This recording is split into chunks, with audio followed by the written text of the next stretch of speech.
right, gang. I'm Andy Dorsch, and welcome back to the Second Section podcast. As always, I'm joined by my co-host, Mike. Mike, how's it going, Andy? Hey, I'm doing real good.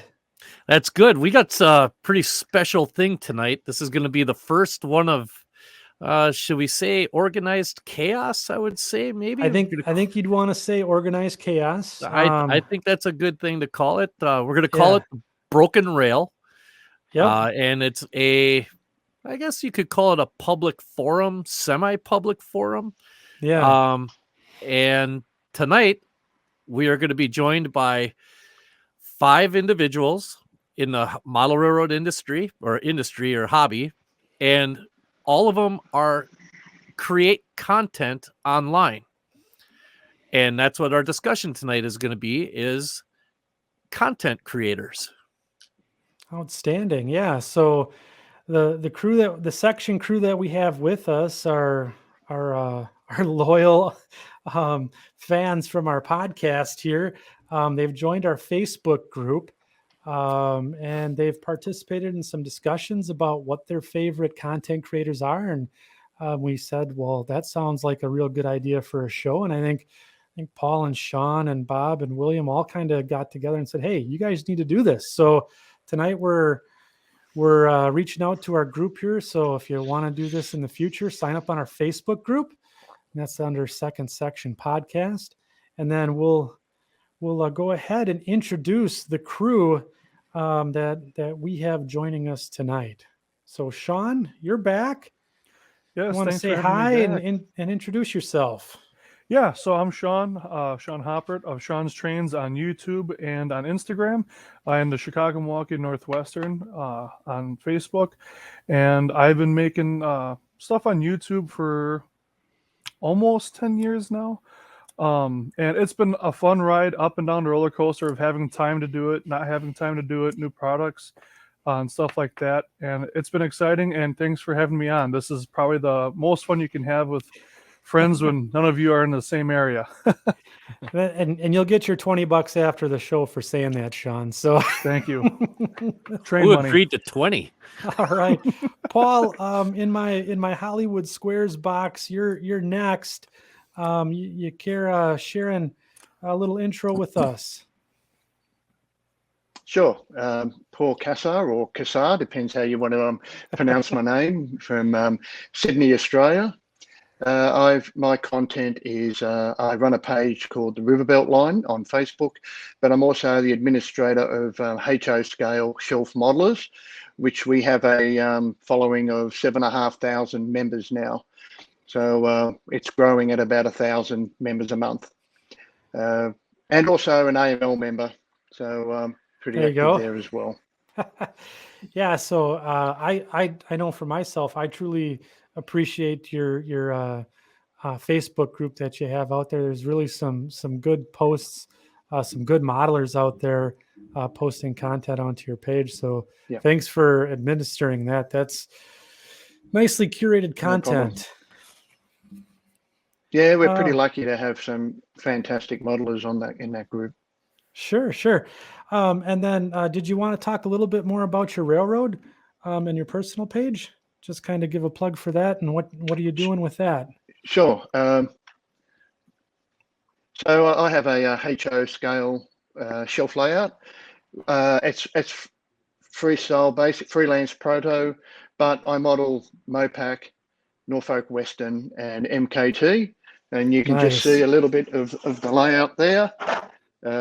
Very nice. Runs NCE, DCC, and I've just ordered my proto throttle. So Shawn's going to be helping me out in setting that up. So the page is updated quite regularly, the Riverbelt Line, and it's also linked to my Instagram account, which has about 1,500 followers there as well. So probably not a YouTuber, but I certainly have a presence in Instagram and Facebook with my Riverbelt Line layout. Yeah, that's fantastic, Paul. Well, first of all, welcome and thanks for joining us from all the way around the world. Truly appreciate you making the time for us. And for all the listeners and viewers out there, one thing that we are going to do is all of our guests tonight, we're going to include all of the locations that you can reach out to them online in the comments section down below, or in the show notes, wherever you're finding this podcast. So you'll be able to check out all of the resources that we mentioned tonight, and see for yourself all the good stuff that's out there. So in my Hollywood squares, looks like Bob, you're next on the list. How you doing? Good. Good. Thanks, Andy. Thanks for having me. I'm Bob welcome. Frischella, and I have 2 Facebook pages. One is on my personal layout, which is the Delaware and Hudson. I modeled that in S scale, and that page is the D&H in 1977 in S scale. You can search that on Facebook and find it there. I also have a YouTube channel with the same name, so you can also find some videos of my layout there as well. I also have another Facebook page, which is post-transition era modeling in S scale, which is a challenge to do because it basically focuses on everything after 1960 and beyond. The challenge in S scale is there's not many models, many locomotive models that fit that era. So we have pretty active following in the group because there's a lot of it entails 3D modeling and kit bashing to create repurposed locomotives. So it's pretty interesting in that regard. My own layout, I would call it proto-freelancing in a way, because it represents a former Pennsylvania Railroad branch line that was in turn operated by the Delaware and Hudson after the Conrail merger. So a lot of it is fiction because the Pennsylvania Railroad line disappeared in 1972 with the effects of Hurricane Agnes that decimated the line. It was the former Elmira branch from Williamsport north to Elmira. But in my world, the line survived, and it was taken over by the Delaware and Hudson and operated by them as a concession of the Conrail merger. So you see a lot of second generation power, a lot of repurposed locomotives like former Reading and Lehigh Valley equipment. So makes for an interesting operation. That so I didn't know you had a YouTube channel as well, Bob. You just cued me in on some of the Facebook stuff, which the content is really good. Mike, I'm gonna pass it over to you. There's certainly a topic that keeps coming back up on our podcast here is with S scale, and the equipment around, I guess post transition, like Bob was saying. What's the type of stuff you see out there in Bob's group? Oh, I'm stuck. What the heck? Okay, there we go. Oh, we were off to such an awesome start. I know, right? I thought I was going to mess it up, but Mike, no. That was a softball question. Yeah. What's that, Bob? That was a softball. I know, and I completely fouled it off. I fouled it off so hard I knocked over some little kid's popcorn. I like to post on his group, and obviously Bob does. A lot of the things, there's some guys out there that are doing some really neat locomotive projects, there's such a big gap. Like anything basically, what did you say, Bob? Anything basically between a GP35 and a SD60 is non-existent. Exactly. So imagine that from virtually any manufacturer, whether it be Elko, Baldwin, EMD, GE, there is a enormous drought of equipment And so one of the things is like with Bob's group is it's not just about layout stuff. It's about bouncing ideas off of everybody to see exactly, hey, I'm thinking about doing this. What would you suggest we do with it? How would you suggest we go about it? It's kind of like it's almost like a true modeler's forum. It's not just a, hey, look at what I've done. It's, I'm having a problem with this truck. Is there a way that I can make this truck work better? And, or what do you guys think about these fuel tanks or whatever? And it's not necessarily rivet counter stuff. It's more the fact that there's just not any of the content or product out there for us to be able to just go and buy, like there is an N scale or HO scale or to a certain degree O scale. And it really has become like a little small internal community. I can't remember how many people are in it now, but I think there's a couple hundred, right? Or are we over 100? Or is it over 100, Bob? I think we're close to a couple hundred. Yeah. Yeah. Wow. Post-transition era group. Yeah, and I mean the content, it's not like what you would see on most other stuff. There is some, hey, look at my finished stuff, or I'm working on this and this hey, how it is turned out.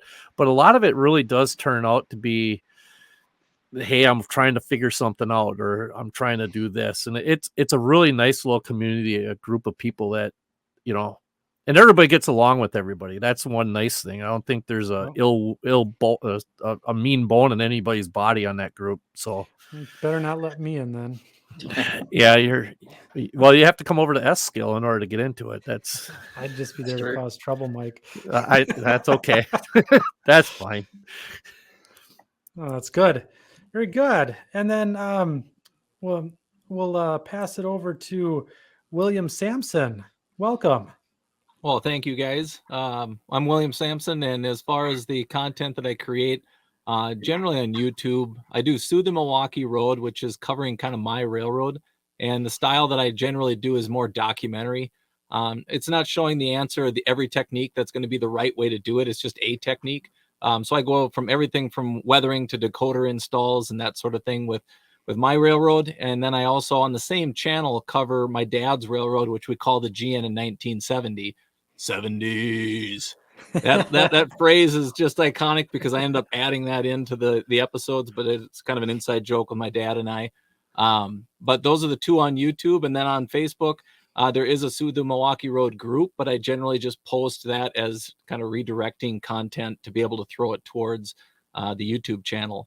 And then lastly, on the podcast front, I'm affiliated with that crazy crew here in the Twin Cities with the Crossing Gate podcast. Tom Gazer and Ken both kind of head that up. Ken Ziska, who does the Modelers Retreat here locally. So anybody that's in the Twin Cities, if you're familiar with any of those names, try to find us at the Twin Cities Modelers Retreat in March and look forward to a good time. But that's my content, kind of in a nutshell. I model 1985, the Milwaukee Road Sioux Line merger.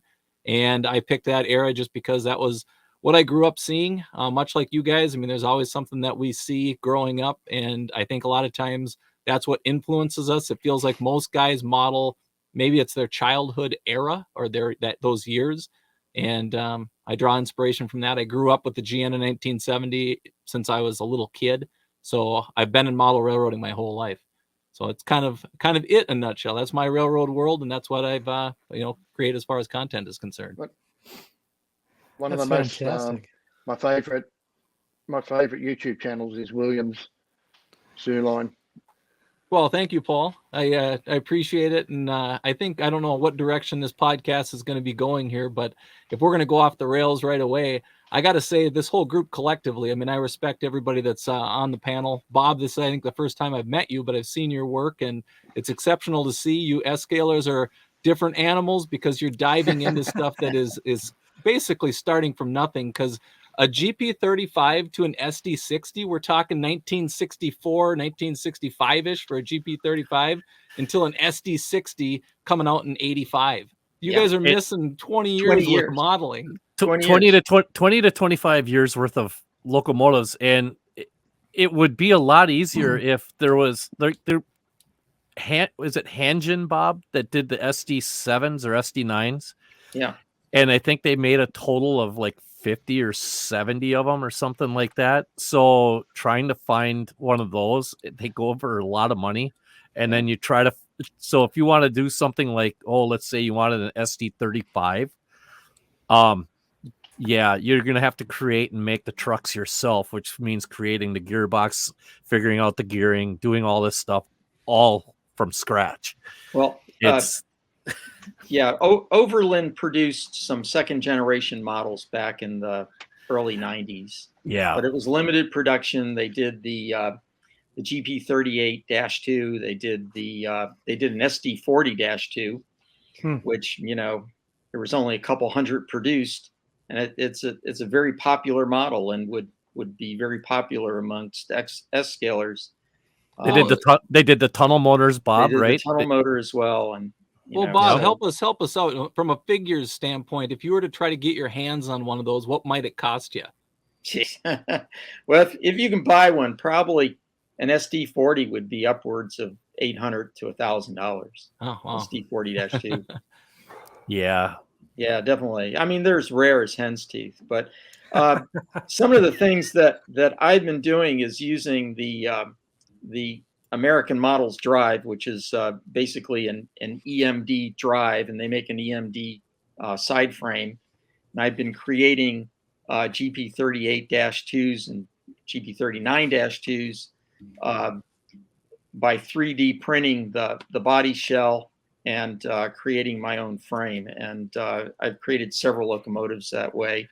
And that's one way around it. But, if you think about it, not only in that era what was a wide gap of 20 years, but if you take just the EMD 4-axle diesel locomotive that encompasses the 38, the 39, and the 40 in both pre and post -2s, that's over 5,000 locomotives that were built by just about every railroad that it was in existence in that period had one of those units. So I got a question real quick. Are the Jeep 50s in that category too, with the same body or the same frame? Yep. And They would use the same frame all the way to the 60. The GP38 all the way through the GP60 used the same frame and wheelbase. Yeah. Well, you'd think someone would just jump on that. That's such a when there's only about, what did we say, Bob, about 2,200 modelers globally. Yeah. Shawn, your face is completely true. I'm sorry, I can't man. That's all I gotta say is I'm sorry. I can't make those numbers up. That is and I might even be being a little generous with that. It's their Rapido shipped out more SW1200s than there are modelers in S scale. Yeah. No, that sounds like a great opportunity. I don't know really if you guys are familiar with Apogee Locomotive Works on Facebook. It's a younger gentleman who's making small switchers in HO scale, and I think he's doing an O scale one now. But with 2,200 people, you got to have some pretty skilled people with 3D printing, designing, some 3D scanners, people with different skills, where you guys can make a forum or a group where it's about designing your own locomotives, and you guys can print your own parts. And put your heads together. I mean, you got some pretty skilled people right here on this podcast. You guys got to be able to do something. Right. Yeah, it got to a point where, how can I say this, Bob? Your GP38-2 long hood became a labor of love, so to speak. I don't know who would have possibly sacrificed countless hours worth of measuring on one of those things in 90 plus degree heat. Yeah. Just so we get the right size blower bulge and all the measurements and stuff like that. I mean, it actually, Bob would call me up and say, or send me a message. Hey, do you have, you got a few minutes today? I said, yeah, what's going on? He goes, well, could we measure the chicken wire grills on the 38-2 that you have? Sure. Back outside I go, measure out the chicken wire grills on the radiator, send him a drawing of it. Next thing you know, here he is, he's got it all 3D done up and to be able to be printed, and off the Shapeways it went, you know. And that is kind of stuff that a lot of people are starting to do in S-Scale is measure things and just create them themselves instead of waiting around for somebody else to do it. And we don't have a choice, you know. Yeah. And obviously all you got to do is take a look at Bob's engines, and they speak for themselves. They're fantastic. So collectively, we've with Mike's help, of course, we have the components that would enable S-Scalers to build a GP38-2, a GP39-2, and a GP40, all using the basic hood components and cab and short hood 3D prints that we've developed. Well, and hopefully that grows too. I mean, that's the other thing is once you Yeah. develop the CAD side of things, you could send the file over to Mike and he's able to then print it out too. And at least in the S-Scale community, because that is a huge void. And to go through the work that you do, you're essentially sharing your work. The utter shock is what I'm over. It's like it was just the look on Shawn's face when I told him how many people were actually in it. This was like, what? Well, nobody said that publicly ever before, Mike. We only thought there was like 6 or 7. Yeah. Oh, well, That's a lot more than I was expecting. yeah. Well, so oh yeah, Neil's another one. Neil's Welcome, Neil. dipped his toe into Neil So, Erickson. He's so dipped his toe into it. we've got a bit of a late ad here. Neil Erickson has jumped into the broken rail discussion for this evening. That's what we're calling this, Neil. So this episode is going to be called Broken Rail. Can you hear us okay? Can you see us okay? So far from my end, everything looks good. I'm not sure how well you hear me, but I was enjoying the discussion about, S-Scale and 3D printing and certainly having people in the field. And I have experience with all of those now. And yesterday was a presentation about my hometown railroad in the Pacific Northwest Modelers Group. And he used a bunch of photographs that I provided, as well as some pictures of my S-Scale layout. And it was quite flattering, but it made me realize that, there's a lot left to learn and do. But I had printed out some things, and I think I shared some of these with Mike anyway, with Sure.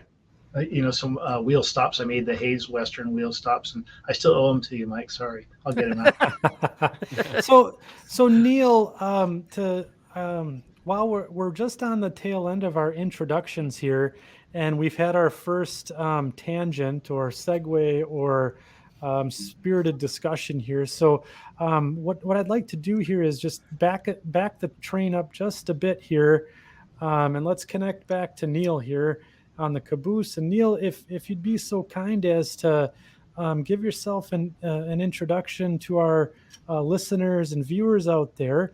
Let's hear who you are, what content you create on the internet, and then let's talk about your model railroad a little bit and what you're doing with all that. So take it away, Neil. Not a problem. I don't know if you can see what behind me, but there's a crap load of building code books up there. In my daytime job, I work for the county of Hawaii here. And I'm responsible for all the building permits and plan reviews that happen in the entire county. A thankless job, needless to say, but someone has to do it. I am an architect. We won't tell your work. We won't tell your work that you're helping us out here today. Looking over some of the layout beams here and all the joists and stuff, making sure that we're up to code.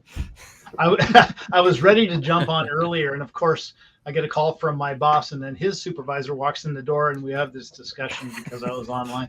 Anyway, I've been an architect feels like most of my life now, certainly more than half of my life.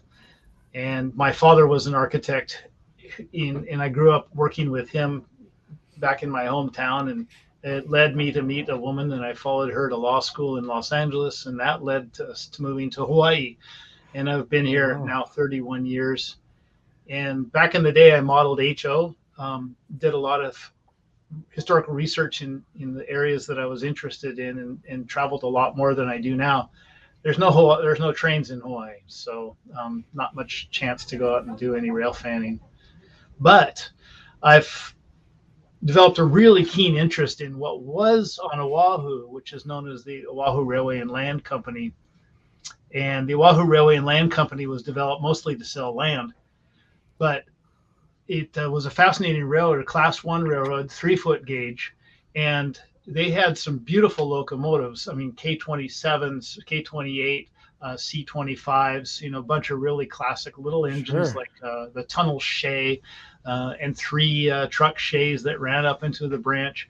And that, coming from Northwest Washington, I love the geared locomotives that sort of captured my interest. And now I'm building a layout that has basically a one town on the lower level where the junction is. And then from there, the branch line heads up. And the actual branch line was about 4.5% grade.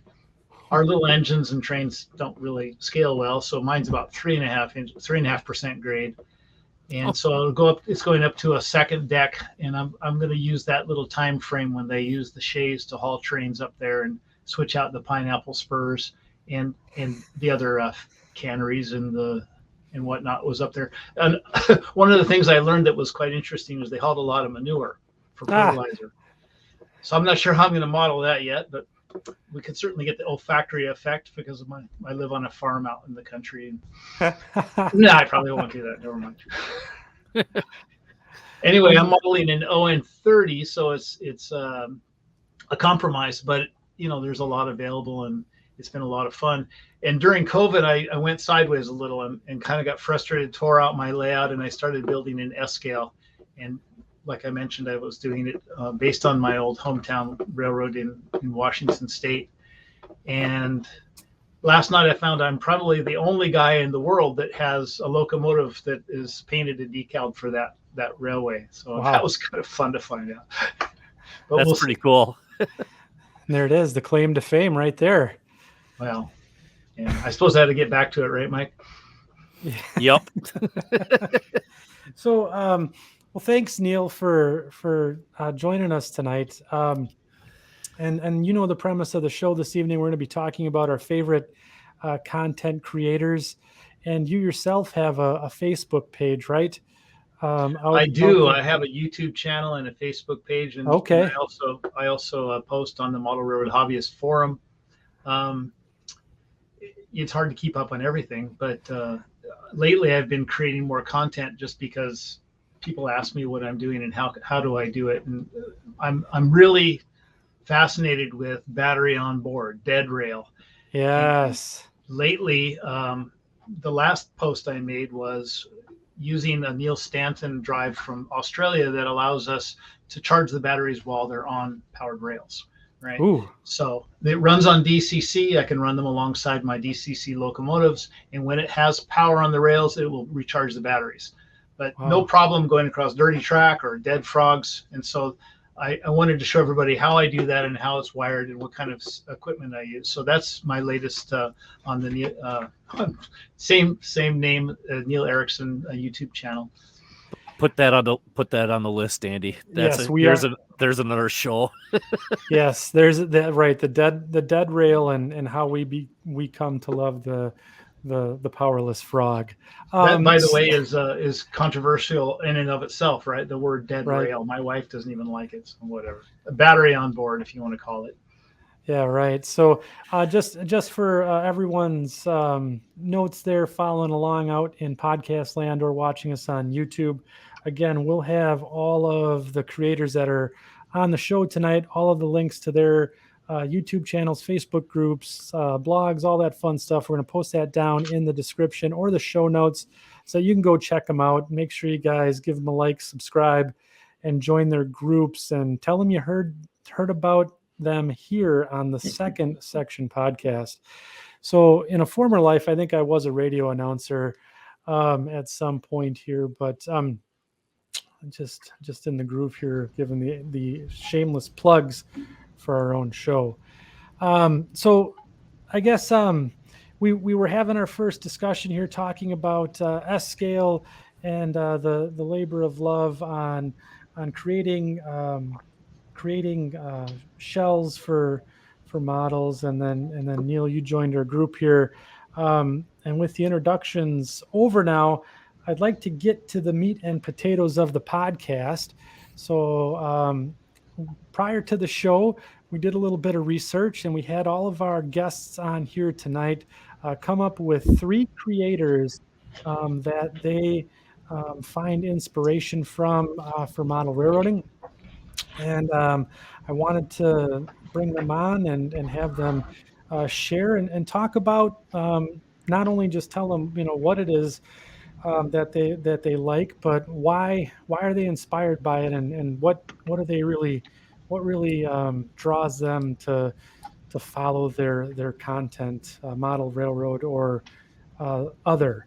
So Paul, you've been in the background lurking, and we'll put you on the spot right away here. Do you want to talk about your favorite content creators out in model railroad land? And Sure. I'll try and do some fancy production work here to maybe bring them up on screen so that people can follow along at home too.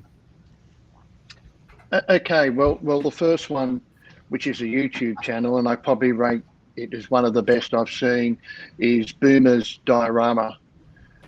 Boomer goes by that pseudonym. We don't really know his name. What we do know is that he's a professional model builder and built a lot of the models for the Star Wars movies. So his level of yeah. And his work is just incredible. And it's, even though he's a HO scale shelf modeler, the techniques that he uses go across all scales. So, and he does some unbelievable tutorials. Actually, his tutorials on weathering boxcars, nearly up to Williams standard. But he's taught me how to use acrylic washes on a lot of my rolling stock. But he's building a new layout, and it's just incredible. And if you look at, and he probably puts up 1 to 2 episodes a week, and ranging from 10 minutes to 30 minutes. And it's exemplary. It's probably, as I said, one of the best in terms of technique, and his modeling skills are something that we can all learn from. And he does it really well. He was in the film industry all his life, so his level of editing and production of the YouTube podcasts are excellent. So I highly recommend that. Yeah, I let's unpack this just for a second here, Paul, because I've stumbled across this creator.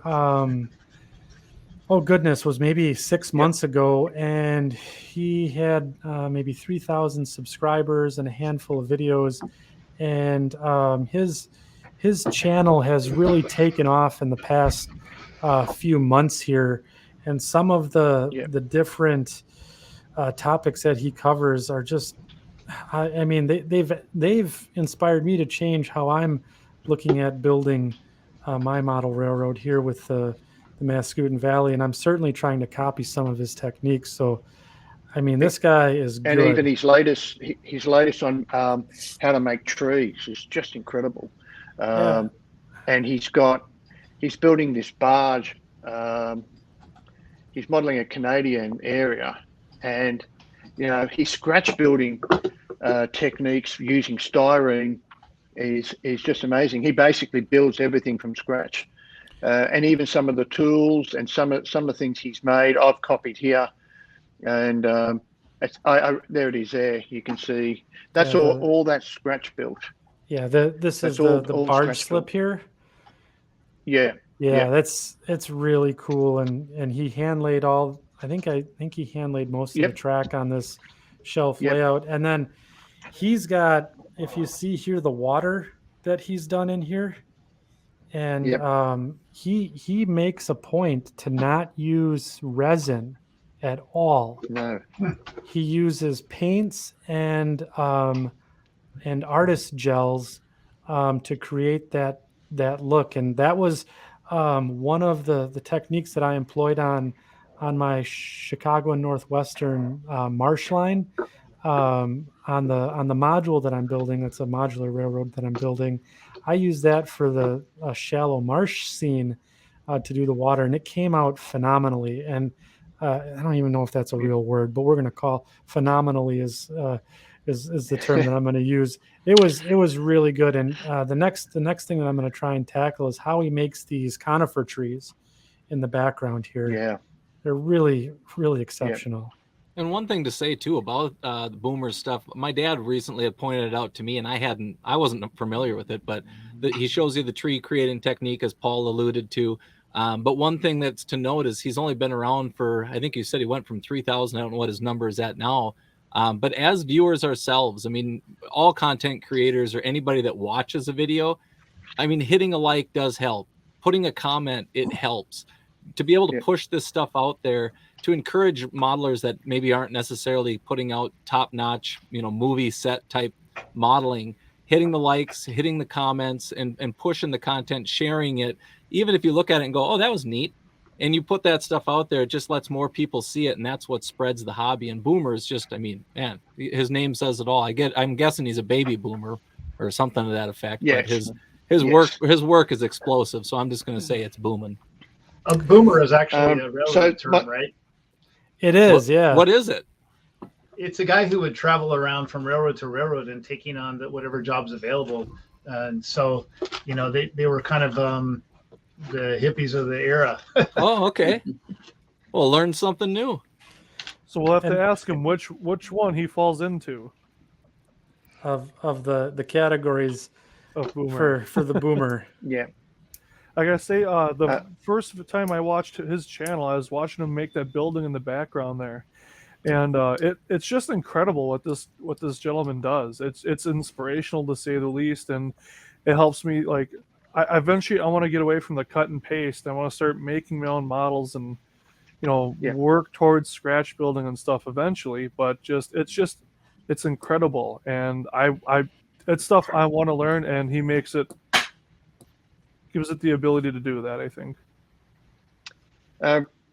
My second choice is actually a podcast, which is actually the Crossing Gate, and I really like the Crossing Gate podcast because it's more talking about modeling, in particular operations, what's on your workbench. It's more I would say model related. And I listen to that. How often does that come down, William? I think it's once every second Friday or fourth Friday. Yeah, every other week. Tom tries to get one out every other week. If he lags a little bit, don't hassle him too much, but he does his best. Yeah, and I think it's an excellent podcast with good modelers. It's enjoyable to listen. I tend to walk most mornings, and this is one that I can walk to and listen to. So in terms of podcasts, I certainly recommend that. My third choice is really Bob Fallowfield, the Gate Sub, which is a Facebook page. His level of modeling is just up there with the best.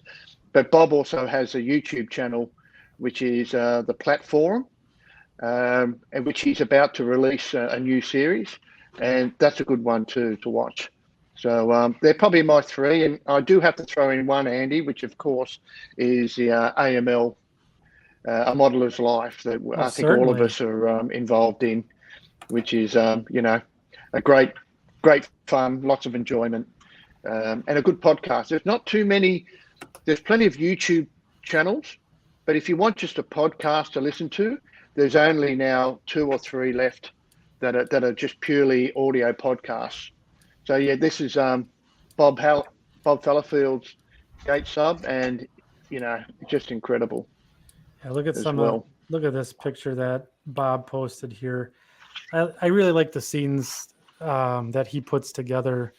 It looks like he really thinks about the picture that he's taking, almost like he's rail fanning his own layout kind of deal, and kind of puts that composition together.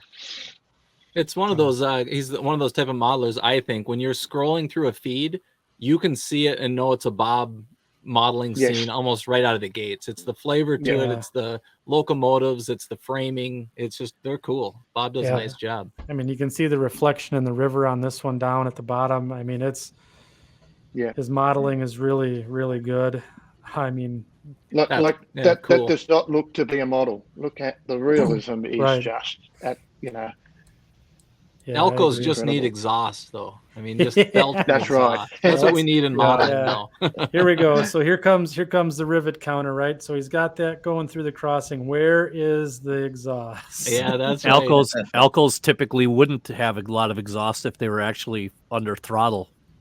They only smoke a lot when they start up.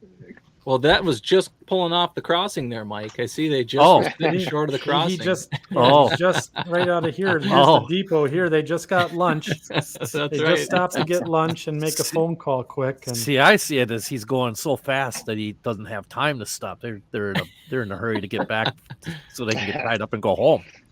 there you go. Paul, you mentioned the platform, and you know, he has some regular guests on there, and they literally are standing on the platform of an old station, I believe, right about this close to the tracks. And one of the other modelers, Neil Schofield, does similar beautiful modeling like this in the fall colors, and his work is equally stunning. Yeah, it's interesting. He had Jason Schron on one of his episodes, and they're sitting there on the platform, and as soon as the train approached, Jason would be up and looking at the train. You know, it's a really good series. We're so lucky to have so many fantastic podcasts and YouTube channels. Yes. Yeah, we're lucky to. You're right. We're absolutely lucky to have Bob who and what puts I will out say, content on both levels. Go ahead, Paul. I'm sorry. What I will say is, and you know what, I support this YouTube, your I guess attempt, because I think it covers good modeling. It has a wide range of subjects, and I've actually, and I've said that on the Facebook page, that what's happening in the industry doesn't get played too much, but the second section, I think, has got the real potential of filling that void that doesn't seem to be there. So yeah, that's it for me. Well, Paul, if Thank you very much, Paul. Appreciate that. Thank you. And if this is how we're going to start off the roundtable, we're off to a really good start here. So, I think who I'd like to go to next on the list is Shawn. Shawn, do you want to go ahead and give us your top creators that you have out there? I certainly would. And since he's here, we're going to kick it off with Sue the Milwaukee Road. William, I think we've talked on the phone multiple times and on Facebook Messenger. You've been inspirational. And I love how much fun it is to watch or even listen to. If I'm at work and I'm doing stuff on break, I'll turn on like his most recent 2 videos I've probably listened to twice because I'm working on weathering. And I've asked him before about, doing with the AK modeling supplies, the washes, and the which you use Tamiya, but I figure it's probably a similar method, and then the pencils. And it's so nice to listen to someone with such a positive attitude, and with all the funny voices and all the creativity he puts into his channel. It really grabs your attention. It commands your attention. It's like, hey, this is what we're doing. We're having fun with this. It's gonna be a good time, and it's light, it's fun, and it's so entertaining. Sometimes you listen to a podcast or watch a YouTube video and you see it so many times that it's just like it's the same thing, but it's always something different. He gets in the details, and I think my favorite video to date is one of his earlier videos on model vehicles, where he'd actually take them apart, change the wheels around, twist the front axle so it actually look like the car is turning, or when it's parked and you got your wheels turned into the curb. Just stuff like that, swapping the wheels around. And it just, that's the stuff for me, being a car guy outside of this hobby, that really stands out for me, because I've got my dream collection of cars in HO scale. And so when I have my dream garage on the layout, which I will have, I plan on using a lot of those techniques to, make the cars really pop, stand out, and be like, oh, I didn't know you could do that. And if they haven't seen this channel already, I highly recommend they go over there and check it out. It's just it's tough to find content like that, and fortunately, because of these platforms, we're starting to see more and more people that can bring this content forward. Like and Andy, with your marsh line. I've used some of your weathering techniques with the powders and stuff because I don't have an airbrush. I don't have the confidence for it. So nod to you too, because I've watched your videos probably half dozen times each, working on that stuff. So thank you. Well, Shawn, I got to interrupt you just for 1 second though. You said you don't have the confidence for it, and I think a large part of what I've done in my process is I show my mistakes. I show the issues we've had. We have an SW1200. You talked about Rapido earlier. My dad shot a clear coat on it and it went white. I've got a video coming up that'll cover that. But the point on the confidence is that you have the skills and you will acquire them. It's just a matter of applying them. I mean, I think a lot of us can get there because we didn't all start there. But that's a big part of it, is the confidence that fellow modelers have. Anybody that's listening to this that doesn't think that they can, perform a technique, airbrush, chalks, whatever it might be, you can do it 100%. And then you say, well, I don't think I can at least start there. I don't want to start with the tangent model. Well, then don't start with an Athearn model. But your confidence is what is the most important thing. And I see Shawn's holding up a freight car that he's going to weather. And I push him to it. He could easily drop it in the mail and say, William, will you weather this for me? And I will take it, put it back in the package, send it back and say, you have the materials, do it yourself, because you can do it. And us collectively, I think out of this whole group that's up, even up here, I see all the stuff that you guys have done, and you guys show it firsthand. Paul's holding up a reefer here. Exactly like that. And what I learned from Boomers, I use that technique. Now, I used to use an airbrush. I very rarely use it now, using acrylic washes and things like that. So much simpler. I use pan pastels as well. And I think certainly in weathering, you don't want to have one style either. You need to have a number so that the cars don't all look the same. Right. So, but it's achievable. If I can achieve it, I think anybody can. Well, it's a beautiful looking car on that there, Paul. Let me pull. Yeah, that's a good one, Paul. Mike, you're brandishing a model in the background there too. Yep. Oh boy, I've touched stuff and things here. Boy. Here we go. It's the producer. Before we go too far, William, I do have one question here for you. Mm-hmm. Is the curmudgeon Connor's dad? Well, I don't know Connor, but if he complains a lot, then yes. Well, who's the guy on your GN in 1970s? Your character. That's Cullen Bohannon. Cullen. Yeah, Cullen. He's my favorite. Is the curmudgeon Cullen's dad? You think there would be some sort of affiliation there? It hasn't ever come out publicly, so I don't know. That could be why he's kind of surly and. And are they the same person? Because you never see them in the room at the same time. And that could be interesting videos. Putting the I two think together. I think you've done that one though before, haven't you? Though, William, with the basically you sitting by the side by side with yourself. That was I did do a split screen one just to see if I could do it. It's again, most of the videos I do, they're not for everybody. I fully admit that. They can be a little bit kind of canned, or I got sound effects and weird voices and stuff, but some of that's for my own entertainment. I really am just documenting what I do to share with people, and it's what I'm doing. So this is the process that I'm doing. I'm showing you what I'm up to, and I'm not saying it's the be all end all. Because really some videos can get long and drawn out. I try to keep them under 15 minutes and I just have fun with it. I have fun with the hobby. I have fun communicating with guys, and I put the videos out there and I get more private enjoyment out of having conversations with guys that will comment on the videos than anything else. Yeah. I know I like commenting on your videos because I get usually a response right back, and it's you make it fun for everyone, William. And I think that's one of the things I really like about what you're doing with your YouTube channel is you keep it light and it's just fun. So I appreciate it. Not to mention, I feel there's some of the best produced YouTube videos about model railroading. You may shrug it off and do the shucks, but I know that I've been trying to live up to your level of production. So you're something that I shoot for in my own stuff. So we'll put it this way, Andy, is if you're spending about an hour for every minute of content, you're putting too much time into it.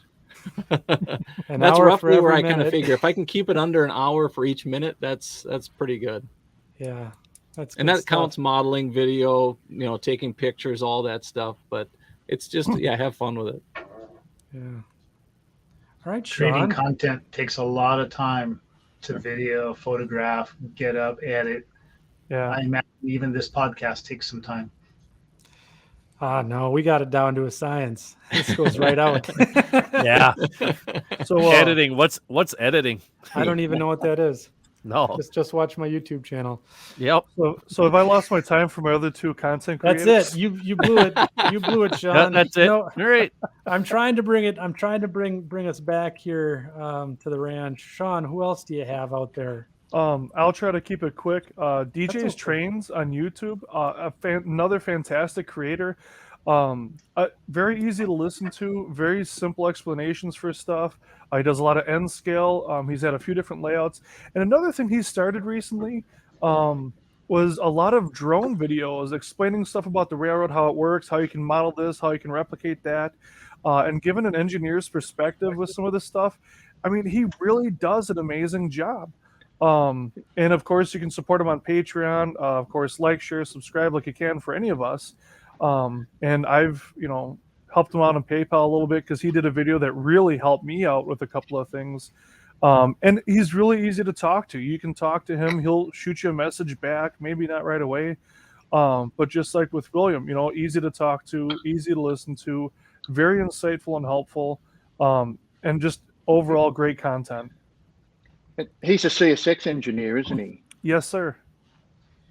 Yeah, he's been around for quite a while, hasn't he, on YouTube? Oh, yeah.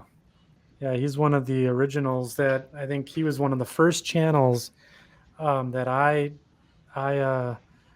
found when I started this off. Like maybe, oh God, it's been forever, but yeah, he was one of the first ones that I found, and he's got a lot of good stuff, all the way from the simple techniques, all the way to the very advanced stuff. So he's a good cross section.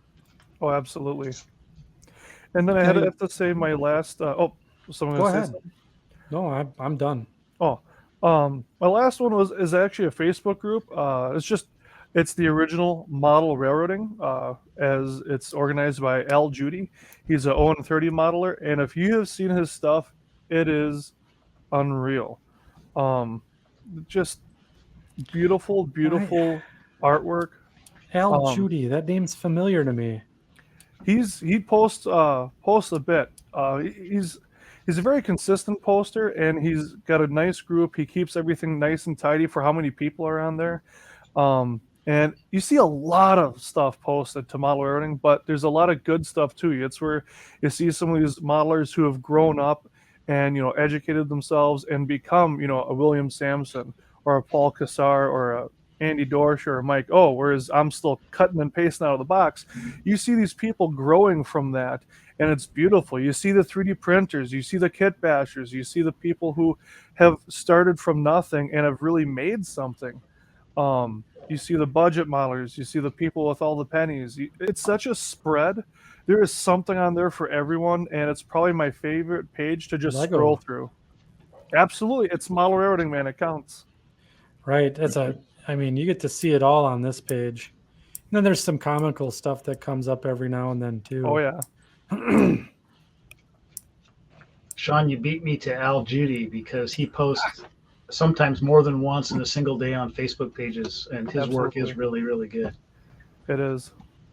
Wow.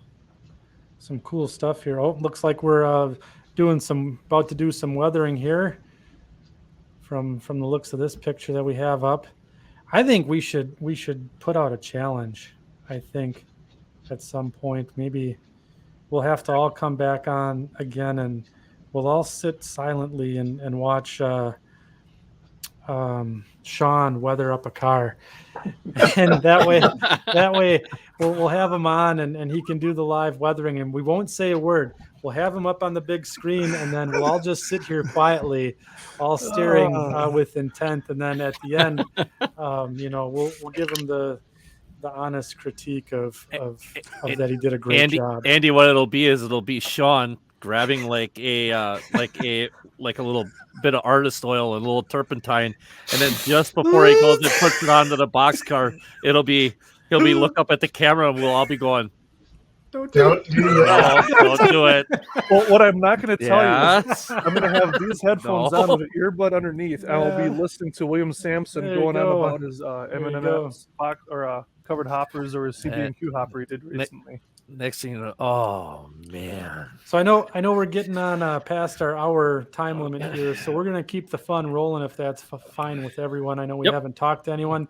If you have to jump off, by all means, just give me a howdy do, and we'll catch you up the next time. But Bob, I know you've been hanging out here. So do you want to give us your three creators? I could defer to Neil if he has to go back to work. I wouldn't want to that's see a him good get in idea. trouble. My day ended 40 minutes ago, so Oh, I'm just okay. using the county internet. So go ahead, Bob. I'm anxious to hear what you want to say. The good use of your- taxpayer money right Tax there. dollars at work. We'll edit that Yeah. out.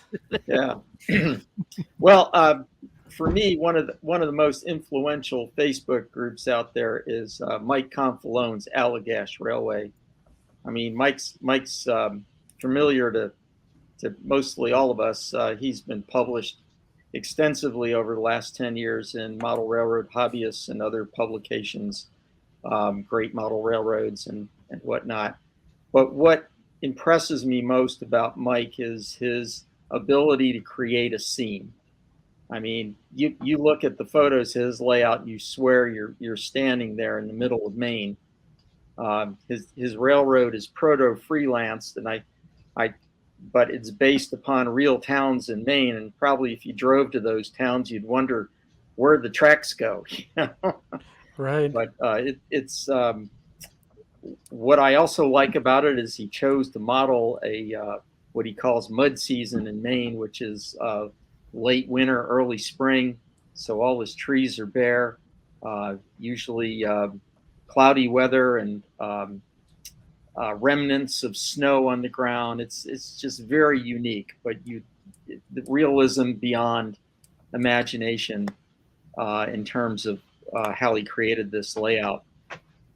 The things that really impressed me and what I got out of it and use extensively now in my own layout is his use of photo backdrops and his scenery techniques, particularly in his way of thinking out of the box for scenic materials like trees and branches and things like that. Instead of using commercial products, he encourages you to go out in the backyard and find things and that would work well into your landscape. I model a different season than he does, but I use a lot of his techniques, particularly in terms of ground cover and forestry. And the one thing that really strikes me about his work is his ability to blend the foreground materials into the photo backdrop. You can't tell where reality ends and the photo begins. And, you know, he's a great inspiration to me. If you have not checked out his Facebook page, I strongly encourage you to do so. You know, he's also a very good operator. His railroad is designed to be operated, and you know, I can go on and on about it, but he's just a fantastic modeler and a big inspiration to me and the techniques that I use on my own layout. He's one of the first guys I think that has ever used like photo backdrops as an industry, I think, too. Yeah. Because his paper mill is the majority of the paper mill on his layout, I believe, is just a photo backdrop with a handful of small foreground buildings as support structures, right? Yeah, that's true. That's true. He has a small building in front that's kind of like a pre-engineered metal building, and it blends right into the major mill complex that's on the backdrop. So, if you know Donald Iris, Don does very similar on his layout as well, which he's got backdrops which blend into the scenery, which is quite amazing as well. I'm just looking up his page. I think I've seen a few videos with the Allagash, and I just want to say that my favorite part of a lot of those photos in that video is what he does with lighting. Yep. To get Lighting, the kind yeah. of sunset. Yep. I mean, I wasn't sure if he was taking video, like some photos of models and some photos of the real thing, because it is just so beautiful. And then how he uses the scenery and he hides the train behind a forest, so when you come out, you're in a whole different scene. You lose sight of that train. And from watching that video and from watching some of his stuff on YouTube, I've actually, on my layout, I'm using a similar technique to divide up the scenes. So that way, when you go from the port and you turn around, that train disappears. So you get a whole different taste of a different town and a different, like, everything. And his layout's been awesome. I mean, it's just amazing. And he also uses his original part of his original layout, which, man, Bob, help me out there. What's the name of it? Something Terminal. The Woodsville Terminal. Woodsville Terminal. Woodsville Woodsville Terminal. That's a part of a branch line on his Allagash layout now. Right. At least it was, unless he's Right. changed it completely. And it's just, that was actually, the Woodsville Terminal is actually my first introduction to Mike Confalone as a modeler, and I was hooked on it from the second I saw this stuff. It was just amazing. Yeah, it's incredible work and truly inspirational. I encourage anyone who's not seen his Facebook page to go on and check it out. He updates it regularly. I mean, he's also into weathering his equipment to make it look like it's been road weary and used and abused, and but to the extent that it's realistic and not overdone. So he also has a series of videos that and books that he commercially sells through Model Railroad Hobbyists, but much of the content you can find on his Facebook page. Yeah, he's one of the reasons why I'm floated back to modeling that proto freelance type layout. I mean, he's one of the inspirations for the Mascoutin Valley, and how we're trying to do it. So that's for sure. He's a Great. top drawer for sure. The other Facebook page I follow regularly is Mike Rose's Crew Call. Mike also has a podcast that he runs called the Crew Call. But his layout is a huge HO layout that is based upon the Lehigh line during the Conrail era that ran from Sayre, Pennsylvania down to Wilkes-Barre. And, it's very realistically done for that era and well created. I like it because it's pretty much the same general area that I model. His layout is probably, if it were real, maybe 30 miles away from the line that I model. So there's a lot of commonality there. Mike is also the king of super trees. I think if he quit buying super trees, they'd go out of business. But you can see how well done his layout is, and how well scenic it is. He seems to model summertime, so lots of foliage. I think Mike has two of the most fun names as station stops on his model railroad. One is Mashopin, and then the other is Mahoopany. Yes. Mahoopany. When I listen to his podcast, I could listen to him say that word for hours. And then I just, it's just, I don't know, it's just such a cool word to have. Yeah, where are you taking that load? Well, we're going to Mahoopany today. So I don't know. But he's a fantastic modeler, and he was one of the originals podcasts that I started listening to back in the day, and always was impressed with his level of modeling, especially in Model Railroad Hobbyists. He's been published in there quite a bit, and he just kind of sounds like a guy you can hang out with and talk trains for hours, you know. And I think that's one of the big draws for me to Mike Rose. Yeah, definitely. The other the third podcast that not podcast, third Facebook page that I frequent is the D&H Pen Division by Justin Jankowskis. Justin models the Delaware and Hudson Pen Division from Scranton north toward Binghamton, New York, and his layout just is very well done. It models mountain railroading. It's a helper district over Mount Ararat, and basically it's a late 1970s era railroad, similar to the era that I model, and the same railroad. So, but his is more accurate. It's not for proto freelance, but it represents that long gone portion of the Delaware and Hudson in the 1970s.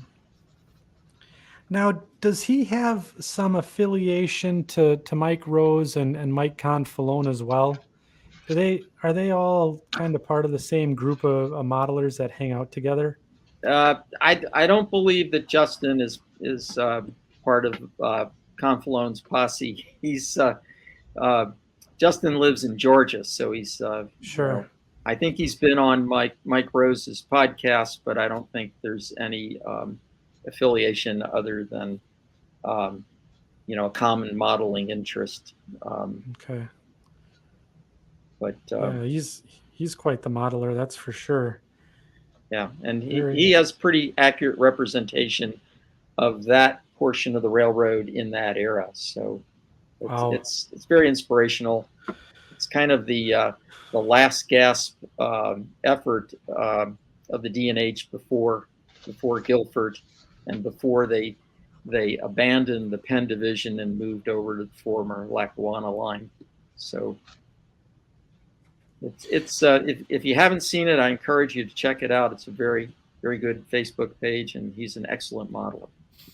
Yeah, Bob, those were three really good suggestions, and I liked Justin was one that I was not familiar with, or at least real familiar with. And just looking at some of the pictures there, you can see he's definitely got the D&H. Certainly got at least he's captured what I've seen in books on the D&H. So yeah, it looks really good. First class mountain railroading with helpers on the rear, and very accurately done. What's not the love? Yeah. Outstanding. Okay, so we're gonna, I guess, carry on through our trip of our favorite content creators here.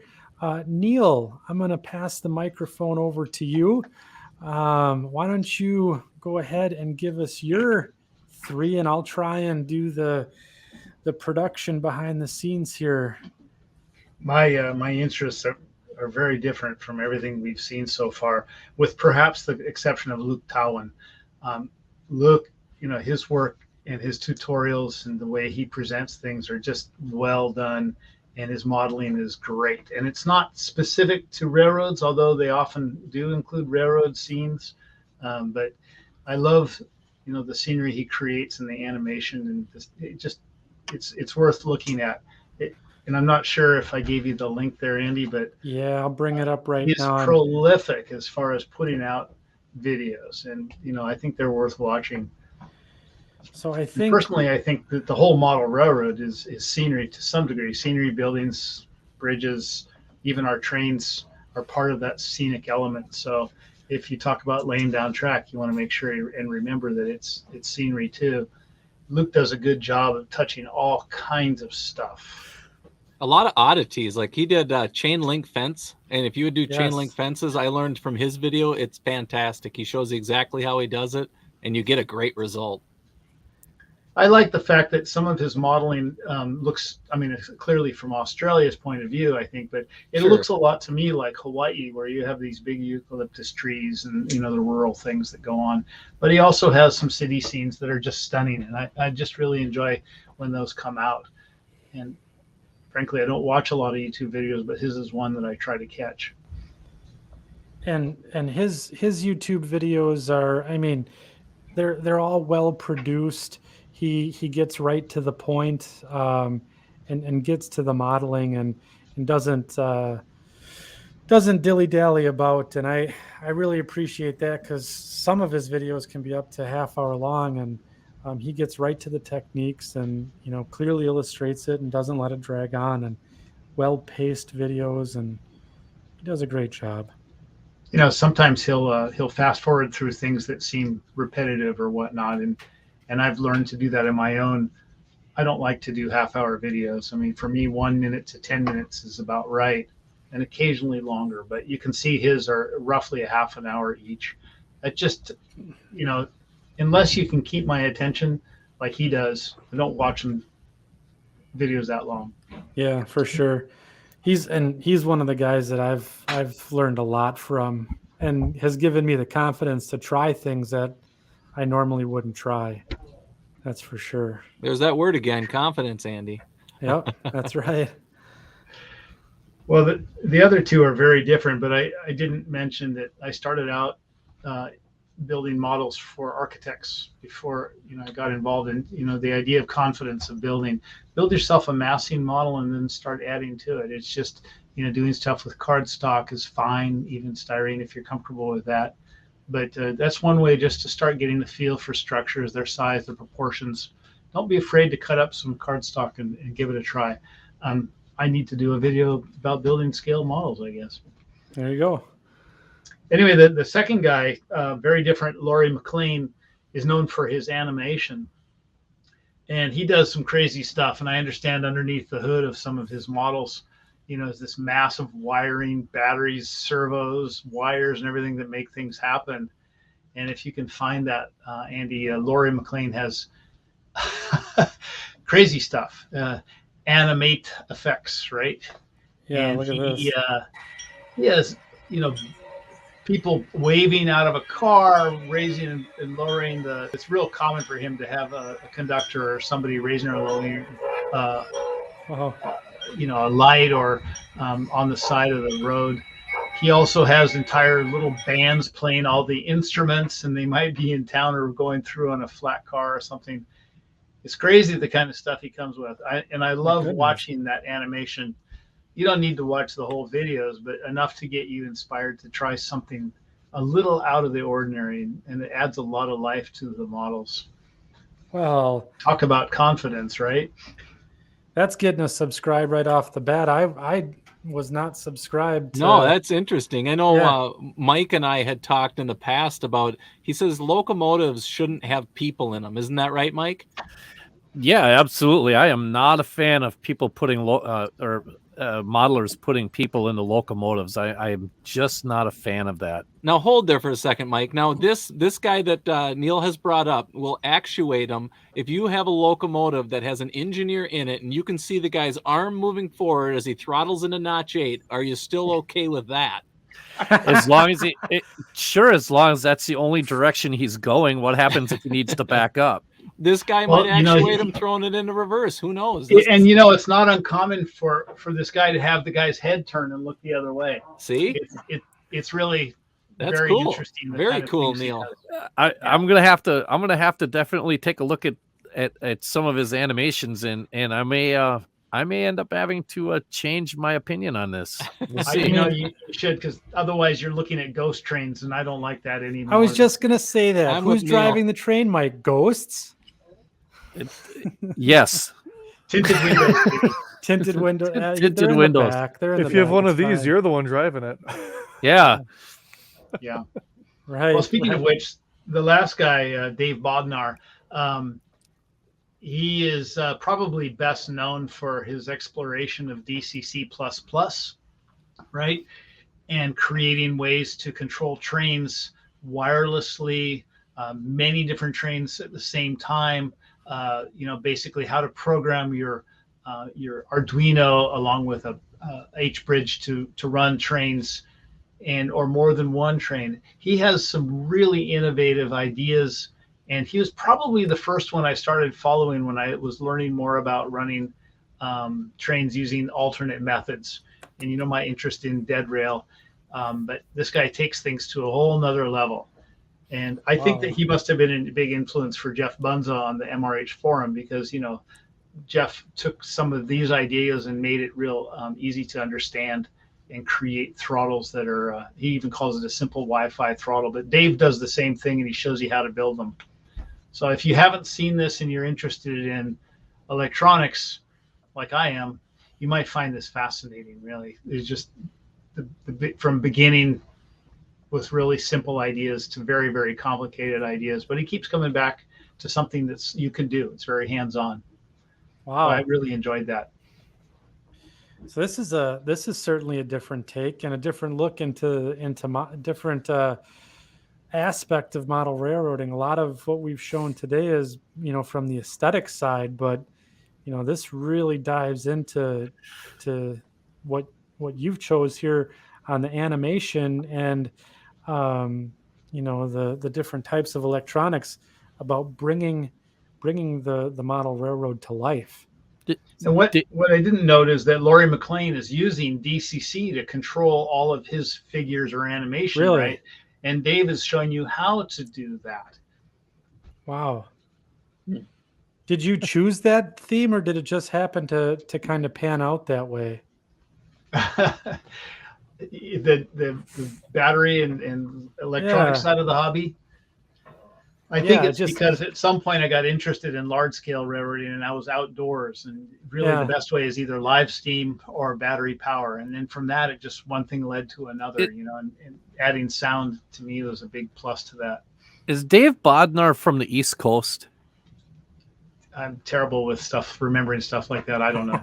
Because that name sounds awful familiar, and I wonder if he wasn't, because I remember Craig Biscayr several years ago starting to dive into the quote unquote dead rail, or whatever you want to call it, and some of the stuff, and it was, that name sounds awful familiar, and I wonder if maybe it was, if Craig Biscayr hadn't started to work with him a little bit on the early days of, you know, that technology. I'll have to look him up too. I don't know the name. I've been taking notes, by the way, all evening, because there's all sorts of funny things that you guys bring up. Mahoopany, you know. If you love that, Andy, you'll love some of the names on my railroad, like I'm gonna Wahiwa or Waipahu, or, you know, some of the other. We'll have to. Why a Pahu? Why not a Pahu? We'll have to do some shorts out there, like little video shorts. Here's Andy mispronouncing this name, and then Neil, you come back and correct me on it. So Hawaiian names are crazy anyway. Yeah, good luck reading them. The same with Wisconsin. I was going to say, do you think Luke Cowan represents the future? When you look at his videos, he does laser cutting, 3D printing. You know, most of his building structures are just using a laser cutter. I think he's at next level, and I think that the hobby's going that way, where more people are using 3D printers and laser cutters and things like that to produce their own structures, and he certainly shows that. They're definitely becoming more prevalent, and they're, you know, and he's absolutely showing a path, or beginning the pathway down, you know, to show that hey, you know, just because I'm doing it doesn't mean you can't do it, you know, and you know, it's the same way with 3D printing. I think that was always everybody was always afraid to dip their toe in the water, and now that you can buy a 3D printer for a couple $100, it's, you know, I think everybody's kind of diving in, and I think personally, I think Luke actually is. He's kind of a trailblazer when it comes to stuff like that, you know. I seen that he also has like the remote control vehicles on his, you know, website, you know, which is, I think Martin Jenkins has gotten very much into, you know, and so it seems to be an Australian thing down there, the remote control vehicles on a model railroad layout, you know. It's but I tell you what, those are pretty cool, you know. I want one. I do know too. I I want one too. I want to take one to a show sometime and just, or just go over to William's house maybe one of these days and just drive around the Hiawatha district. And no, I'm not here to play train, or I'm not here to work on the railroad. I'm here just to drive around. That could be a job on the railroad. Is instead of operating trains, you operate a car, and you could be the train master. You're all efficiency testing your crews. As a train master, you just drive up in a pickup truck and everything. Right, there you go. The future of rail fanning, you can do a live chase of a steam locomotive. Oh, there you go. That's a good idea. That's a great idea. Those are I think the future of the hobby will be long distance trucking, right? You don't have any rails at all. You just have roads, and you're going to be driving your 18-wheeler. Yeah, until you run right off the edge of the layout. Well, one of the reasons I've got a road on my railroad that goes 3/4 of the way around is that hopefully we have RC HO scale vehicles, because I've seen some of those trucks, and how cool would it be to have not only rail served industries but truck served between different locations and buildings. You got 4 people operating trains. Well, here's 2 truck drivers. Don't hit each other. Well, I'll be impressed. I'll be impressed when Luke Cowan figures out a way to remote control that bicycle he's got on that layout. That is incredible what he's got with that bicycle. That just makes me laugh every single time I see it. It's just so cool. Oh, that's great. Yeah, those were some good ones, Neil. I was going to say that there's all sorts of files that you can download for your 3D printer now. You don't need to learn how to draw in 3D or learn how to slice them. You just download these files, and there's a lot of stuff available, and there's too many to list right now. But, I think that's opening up the hobby to everybody who has a 3D printer. Yeah, for sure.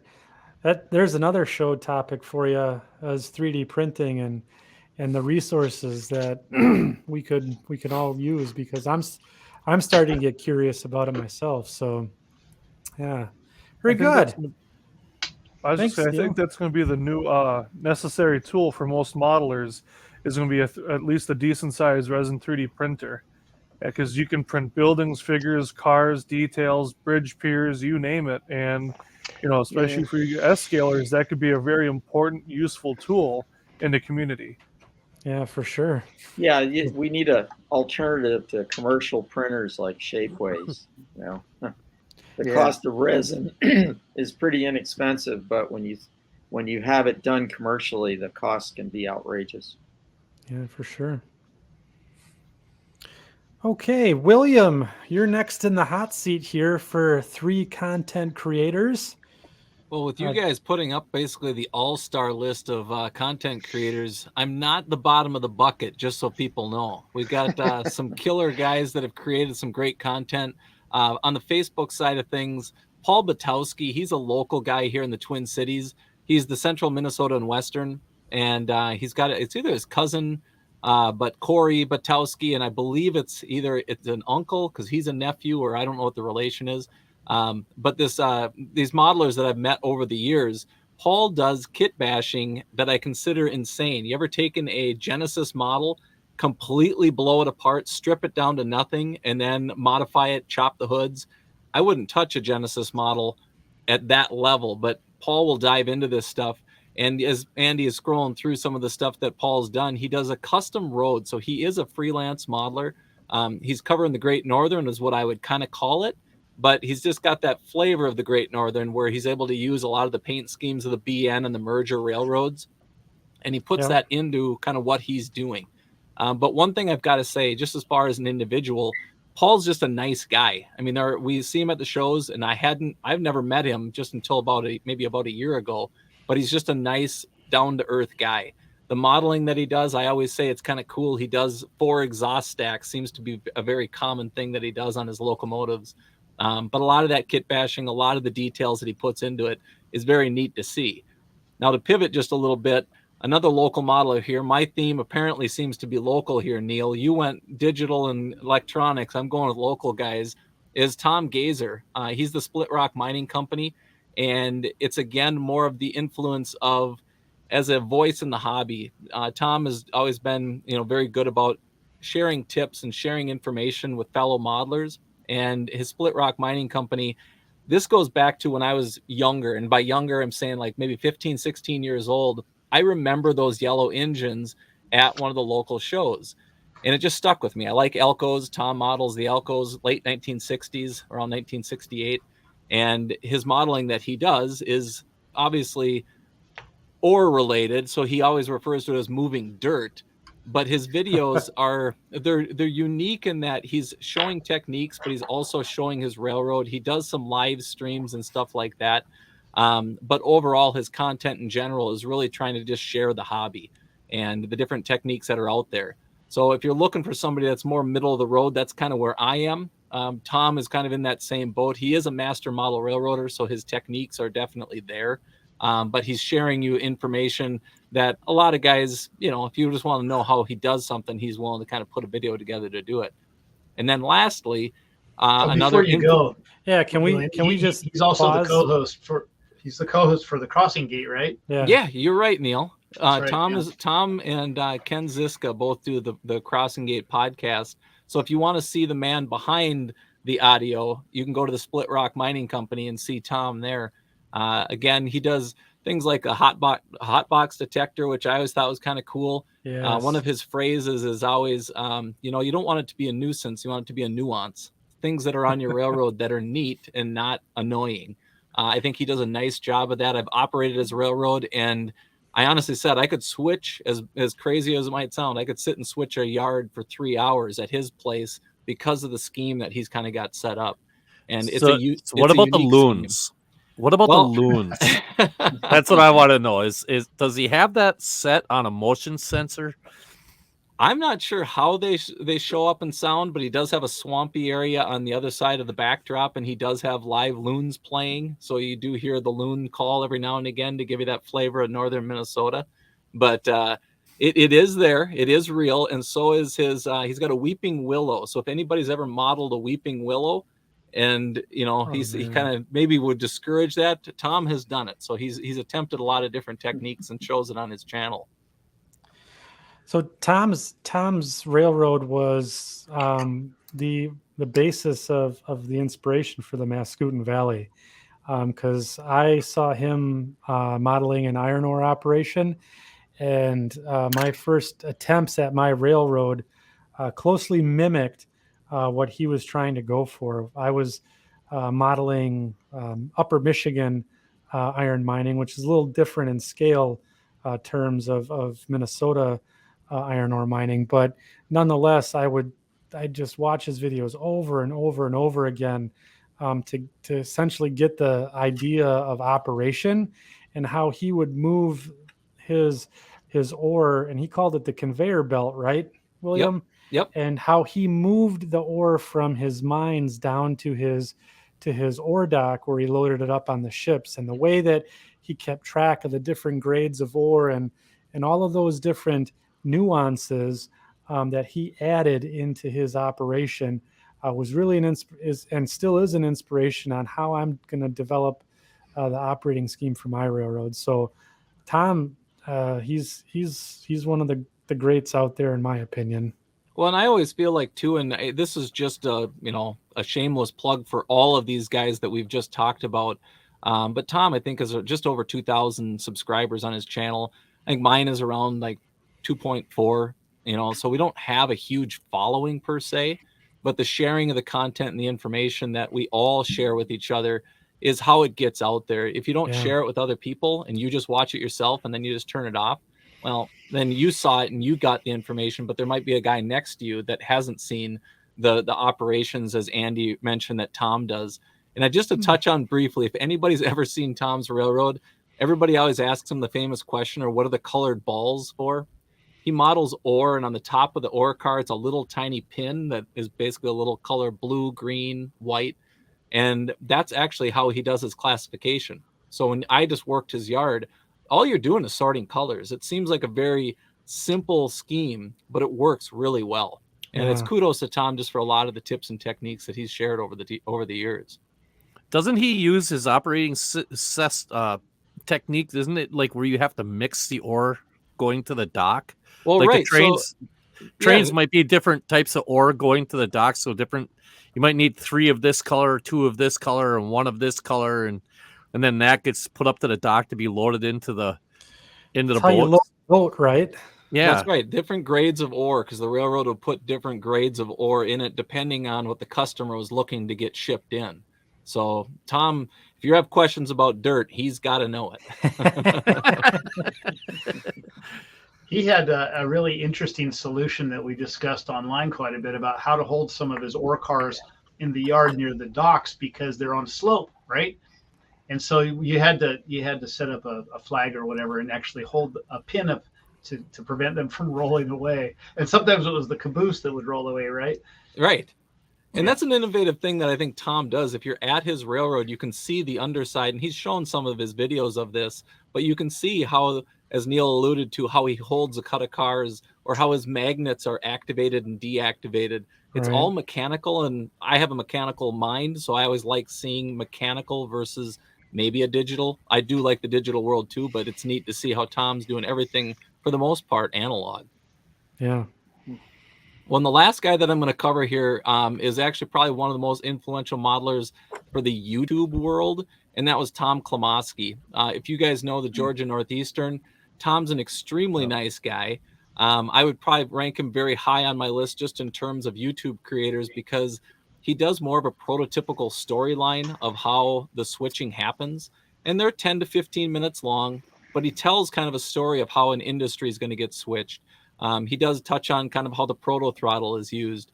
He does touch on some of his mechanical things where he can open and close garage doors. Yes. Which it seems like, again, some people might think it's a nuisance, but I think that's a nuance. I think that's a neat little element because, Mike, when you show up at an industry, is everything always prepared and ready for you when you're going to drop a car off?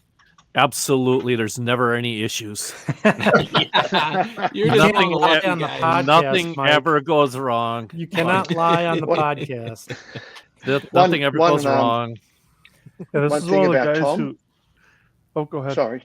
Tom's got a website as well, and he has his operating rules in a booklet.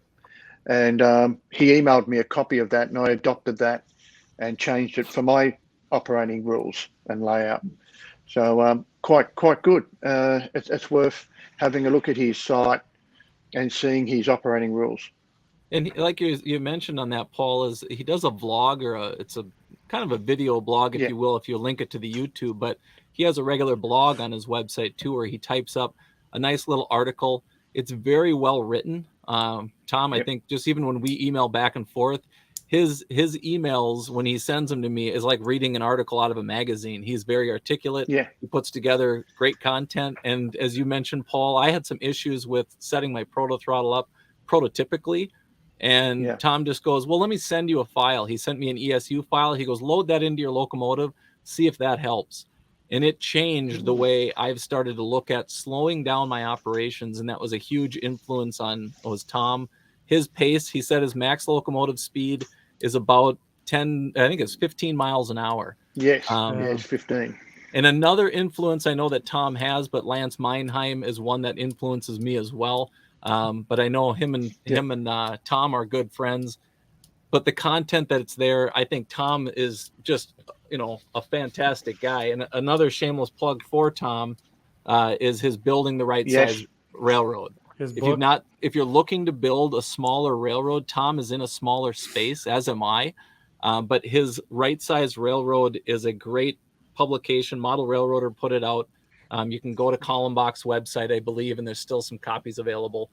But again, Tom is just a fantastic guy, extremely nice. And of the three guys that I did mention, my theme, I think, is just nice guys. They're genuinely here to help you. If you have a question of them, they'll share it with you. My most recent videos I did on some washes, Paul or Corey Batowski had shared with me that they started using those Tamiya washes, and I couldn't get enough of them. And then Tom at the Crossing Gate podcast, and then Tom Klomoski, just a fantastic, just down to earth, good people. Yeah. I got to meet Tom Klomoski at the St. Louis RPM, where he gave a clinic. Mike, I think you were there. Was I in that clinic, or was I working? You might have been working the proto throttle stand, but I was regardless, I got to meet Tom, and boy, we sat and chatted for a half an hour, and I didn't know him from Adam, and he just came up to me and we started chatting, and I tell you, he is a class act all the way, and a hell of a model railroader too. On top of it, I love his layout. His channel is one of my favorites as well. Yeah. You know, his book also includes a lot of those little details that slow you down and they add interest to the railroad. And because if you have a smaller layout, using those kind of techniques, I think make a big difference. You know, imagining that you're the guy on the ground and you don't want the train to leave you standing there by the switch. Those little things I think make a lot of difference. And if you imagine actually running a railroad, it makes it more realistic. Well, don't you think you need, if you have a small layout, don't you think you need all those little details and all those little things like that compared to where if you have a bigger layout, those kind of get lost in translation? Well, you know, they don't. But Mike does it. Do you, as a bigger railroad, can you slow it down and appreciate it like these guys with the smaller ones? Me? Well, anybody. I guess I was asking you, but you could open. Okay. Well, like if I go over to Luke Lemon's layout, and everything, I don't pay attention to half the details on his stuff because I'm more focused on getting point A to point B. Sure. But if I go to somebody else's layout that's like not as large, or like if I'm working on my own, I want to make sure that whoever is coming over, because I do have a smaller layout, I want to make sure that the details are there because you're right up close and personal with the layout. I know, like I've been over at Bob's house and stuff like that, and the details on his layout are very, very prevalent because his layout isn't as it's medium size. Wouldn't you think, Bob? Your layout for the scale, medium size. For the scale, yeah. For the scale, yeah. It occupies about 900 square feet, but it's S scale, so it'd be almost twice as big in HO.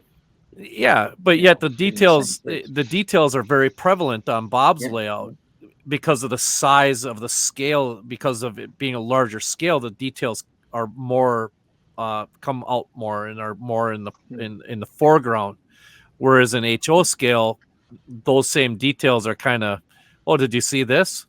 No. I was focused on watching my train go from one point to the other, and so I think that's part of it. I think, so. Well, how many of you guys do have a proto throttle? Just out of curiosity. Mine's coming. Okay, so Paul will be soon coming. That in itself mechanically slows you down, right? Absolutely. Yeah. So, I mean, there is that little element. Tom alludes to that in his operations. That slowed people down. But then even for Bob or Neil, when you guys are running operations, do you like to observe and sit and kind of watch the train and experience what you're doing, or are you trying to hurry to get your job done? No, absolutely. Part of the fun is sitting there and watching your train, and you're kind of rail fanning. I mean, that's what it comes down to. Yeah, I seldom rail fan. I'm always very active and involved in running the locomotive, and I actually have a prototype of a steam proto throttle on its way right now, and I'm anxious to try it out and see how it will change my experience. That should be a lot of fun. But before I forget, I wanted to shout out to Bob Frischella. I have a couple of his prints up in my office here, and I want to thank you for that. Well, thank you. Can I have a non-sponsored plug for my artwork? So. Oh, certainly. Oh my God! If you don't, hashtag not sponsored. Hashtag not sponsored. Hashtag not sponsored. Yeah, you could check out my railroad artwork on olddepotgallery.com. Check it out. Okay. It's like looking at a photograph. Yeah, it's pretty cool. You do nice work, Bob. Thank you. Bob, what's that again? Can you spell it for the kids at home? Old Depot with 2 D's, gallery.com. Don't let Bob fool you, anybody. This is probably going to be the one time he's ever going to hear me say this.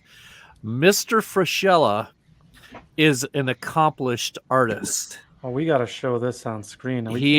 He has gotten you just had your own gallery show,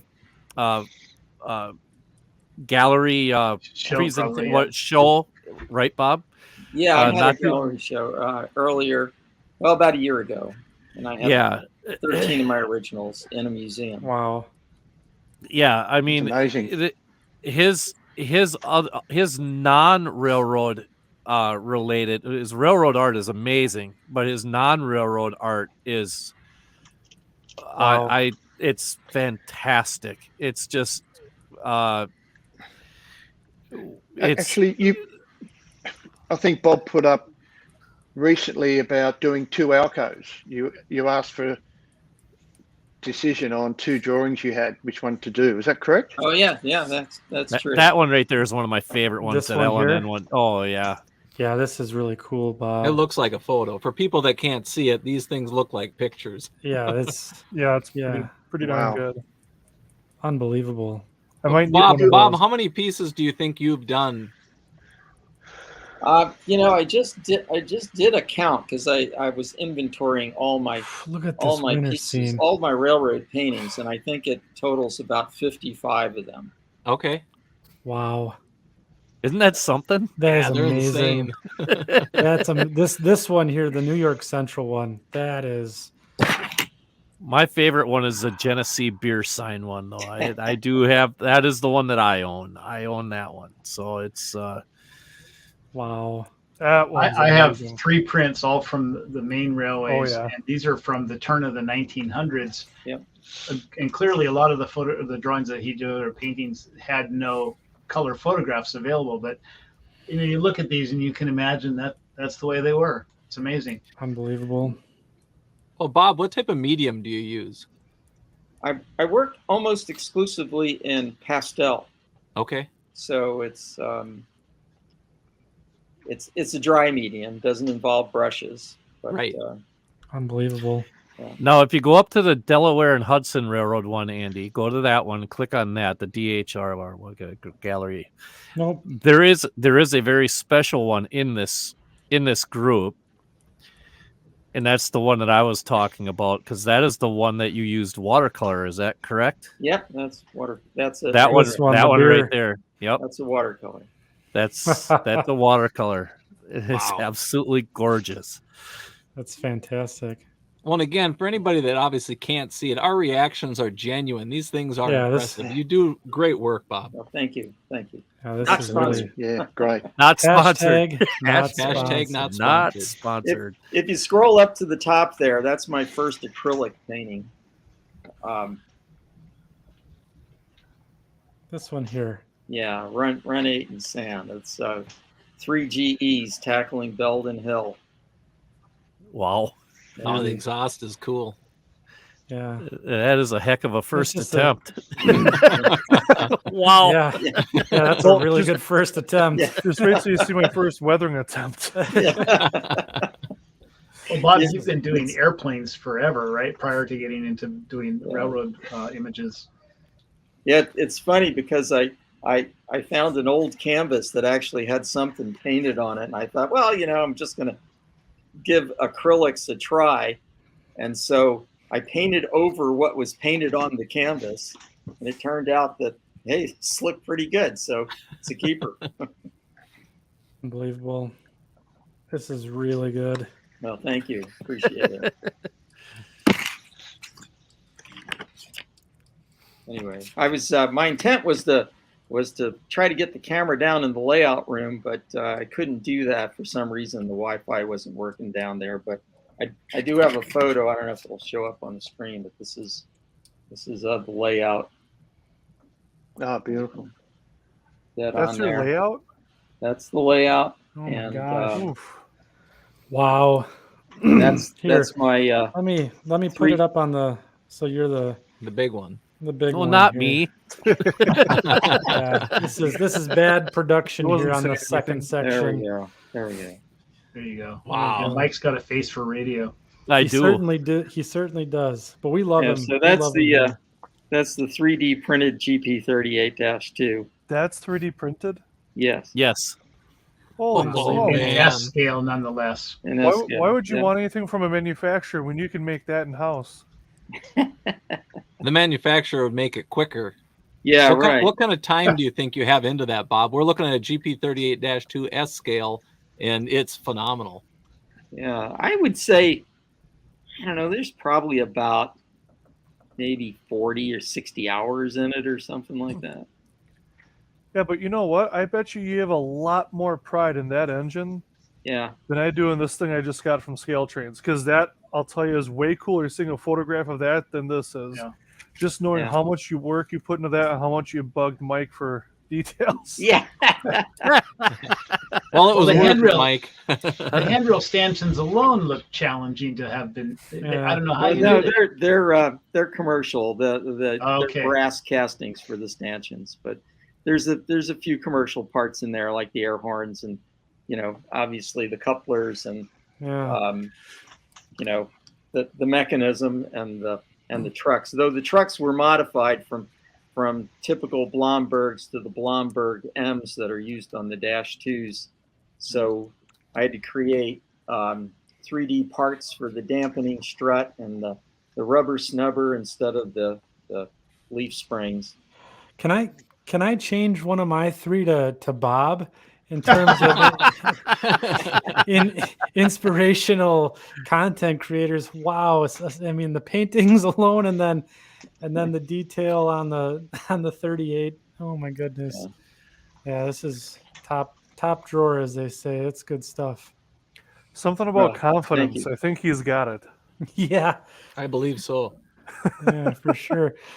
Well, so that's gonna take us on our round robin here of who our favorite content creators are. But as fitting, you know, for the show, we can't let our hosts off the hook either.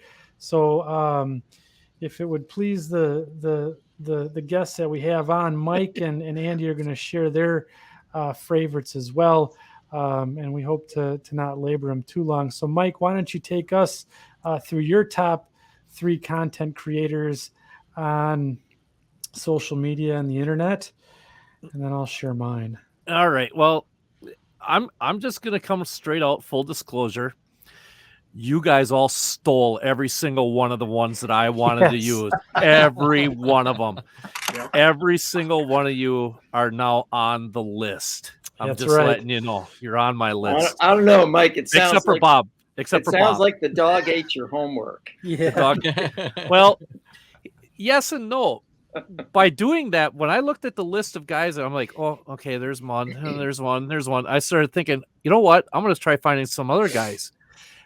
I am not very familiar with any one of these 3, but the little bit I have watched them, I've liked what I've seen. The first guy, I don't know this kid's name, and I say kid because it's exactly it.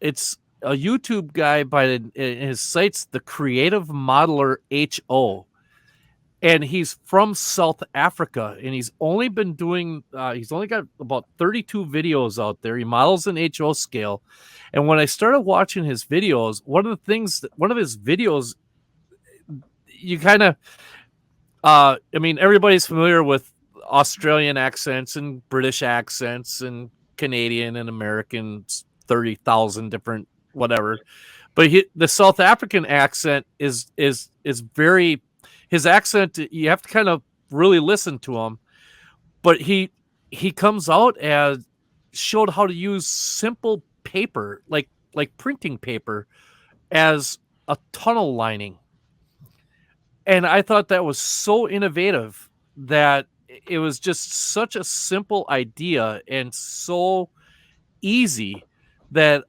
I mean, I personally don't need a tunnel, but for anybody that would, one of the biggest problems is, you know, how are you going to do the interior of your tunnel, especially near the portal? And he goes right through step by step how he did it. And it was just absolutely, you know, inspiring. And it almost made me want to try one, just, you know, and he also has some different barbed wire, and you can see it there. You can see some different barbed wire techniques and using I believe it's a brass rod in order to make a chain link fence of sorts, and with the little barbed wire tops to it. It very, very interesting, very cool approach to scenery, and it was just one of those neat little he doesn't have a ton of videos, but the ones that are out there I liked a lot. so far that I've seen. So I think what's that? I think I'm gonna give this guy a click. Yeah, that tunnel portal one is just insane. I never thought simply crinkling up paper and then going over it with some paint mediums would make it look the way it did, and it was really, really well done.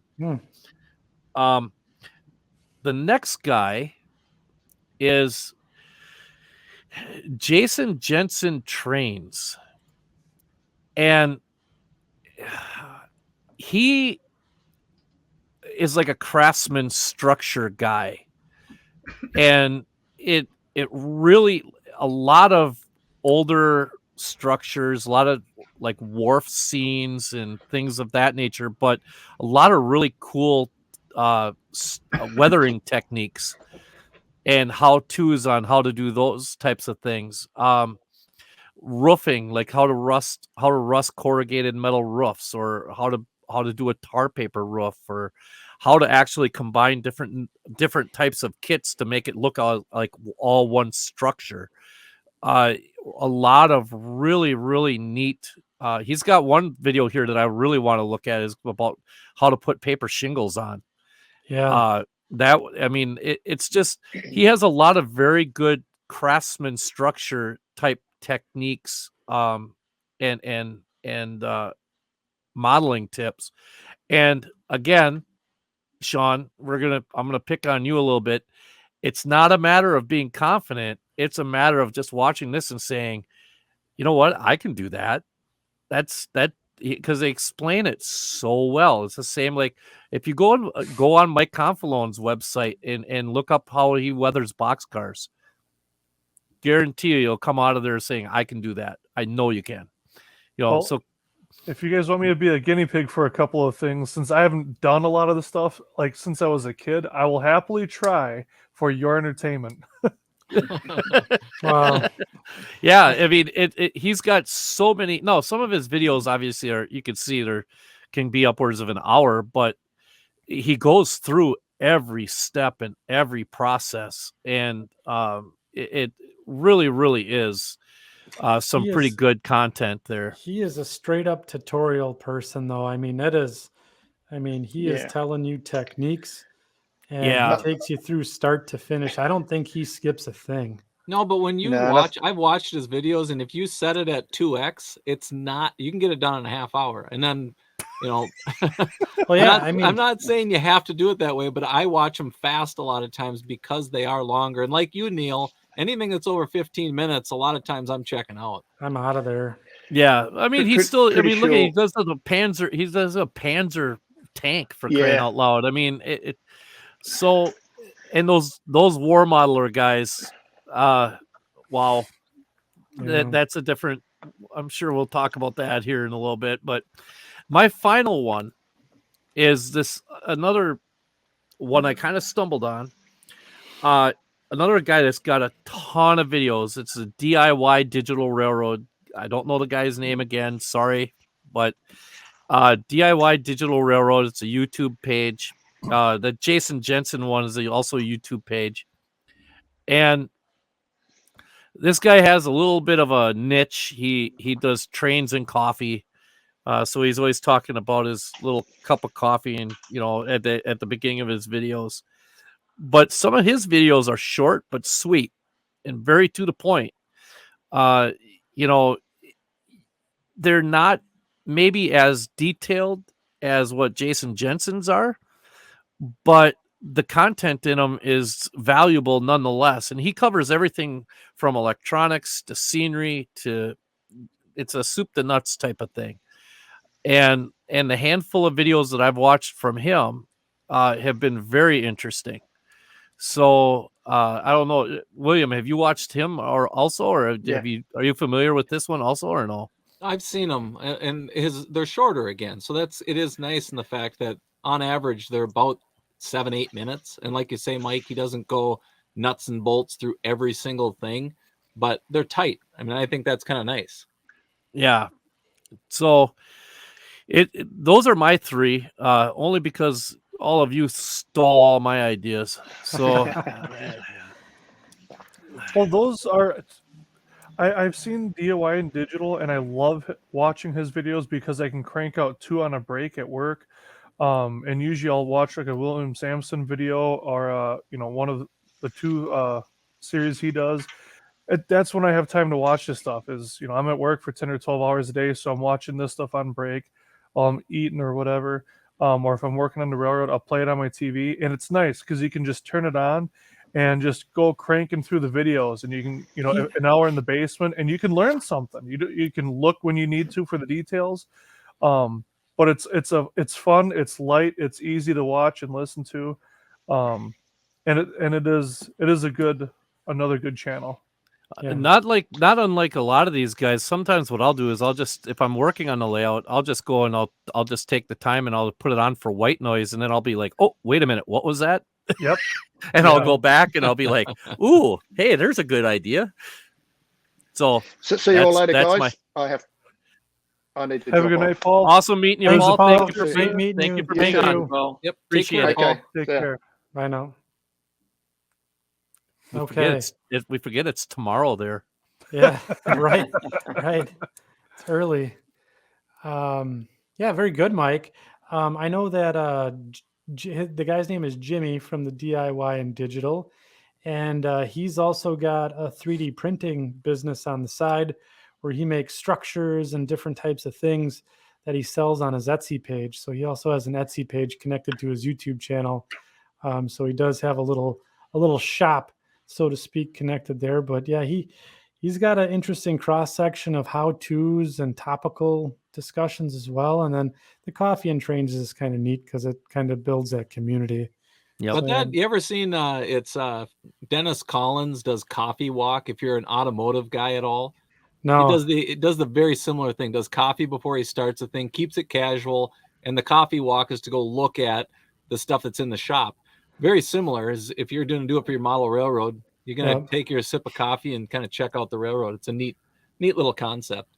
So what are you drinking if you don't drink coffee like me? Booze? Monster? I don't know. Beer. Booze? Beer. We go Water. right to Concrete booze. mixer? It's all water. Yes. Okay. And then since we are running over on the 2-hour mark here, it's going to be another monster podcast coming at you. So I don't know. We might bust it up into 2. Probably not. I think this one's going to, we'll see how we play it. But yeah, I'll get to my picks here and we'll fly through them. I feel the first person that I want to mention is, let's see, did I lose Bob? No, I think I got him still on the stream here. The first person that I wanted to mention was Luke Lemons and the Sioux Line second sub. Luke's been a friend of mine for a really long time. And, well, not a really long time, but a long time in my model railroading hobby. And he's been a big inspiration for me. Him and I have had countless discussions on track planning. He's helped me out on my modeling, by breaking down models to real basic shapes and concepts that I can essentially, apply to my models. And he's also taught me how to prototypically correct some of my mistakes, like for brake lining underneath some of the models. He's given me resources and stuff that I can use to definitely improve some of my modeling. So I think Luke and his Facebook page, I think we're all, most of us here are all familiar with him and just the kind of influence that he has on the hobby. He's a great Sioux Line modeler. And he's also, like I said, willing to help out at a moment's notice. So I figured we'd give Luke a shout out here on the podcast. And yeah, he's a good one. William, in your great guy list. Yeah, I had him on my list, but I figured it was Mike or Andy's, a good avenue for them to. But Luke is a class act, and like you say, Neil, he's just a nice guy. Work with him once. Gentleman who's doing the 3D printed stuff for Sue? Yeah. What's that? Is he the gentleman who's doing the 3D printed suit parts? No, that's Mike That's Mike Paulsgrove. Paulsgrove. Yes, Yep, that does Mike super Paulsgrove. parts. Okay. Yeah. Luke actually is a has a degree in, I want to say, model engineering or something along those lines.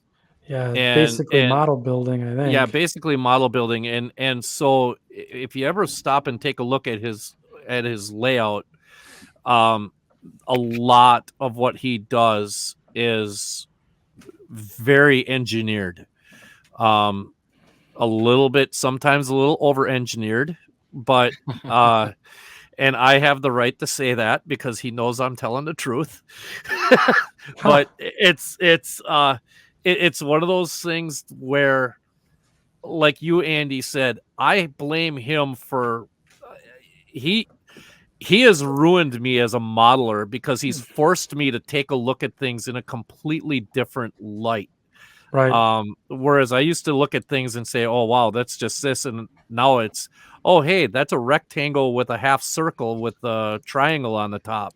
If you break things down, his big thing, it's just basic shapes. Right. It's and you start looking at things that way, and it's all possible. Everything is possible.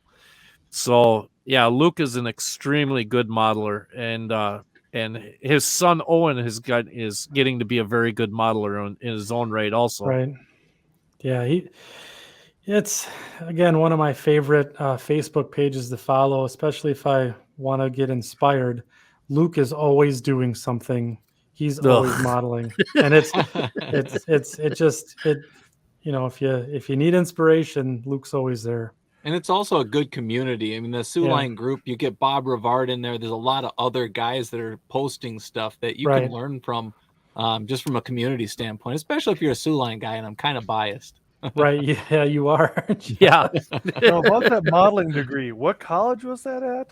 Northeast Wisconsin Technical College, NWTC.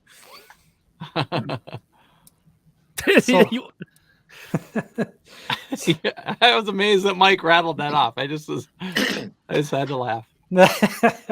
So my second one is John Parker and the BNSF Fall River Division.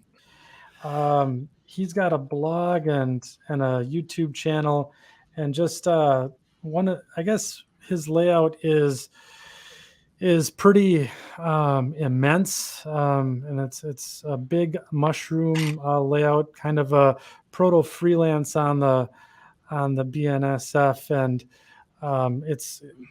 I've always wanted to have the giant layout, and some of his stuff is, just for the size of his layout and how well detailed it is, it's kind of an inspiration. I'm sure he's had help along the way. However, it's just a really cool layout to, I guess, follow along, and has been a bit of an inspiration for some of the stuff that I'm doing. So, and then if you want, before you jump off there, Andy, if you want a layout tour of John's railroad, Josh Clark, NS Modeler 24, did a very nice job on it. Gave a real good look at this railroad, and it is impressive. You can type in, I believe you can type in Fall River Division tour and get a look at that thing, because it's pretty cool.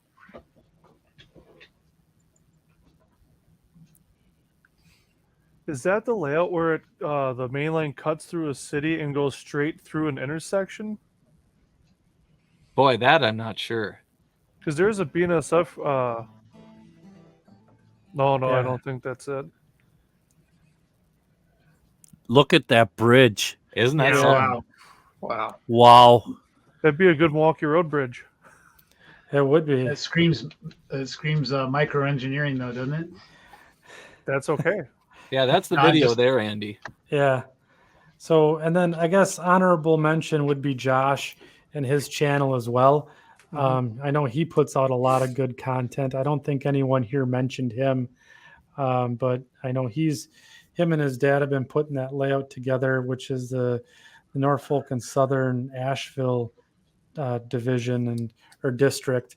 And he's got some inspirational things for me as well that I hope to incorporate on my layout, like using live loads and having an operating ore loader on my layout. So Coal. yeah, no, Oh, ore. you're gonna do ore. I'm gonna do ore. Yeah. Yeah, Josh Yeah. has an operating coal, and that thing Yeah, is that's and then something he's got else. the rotary dumper there too. Yes.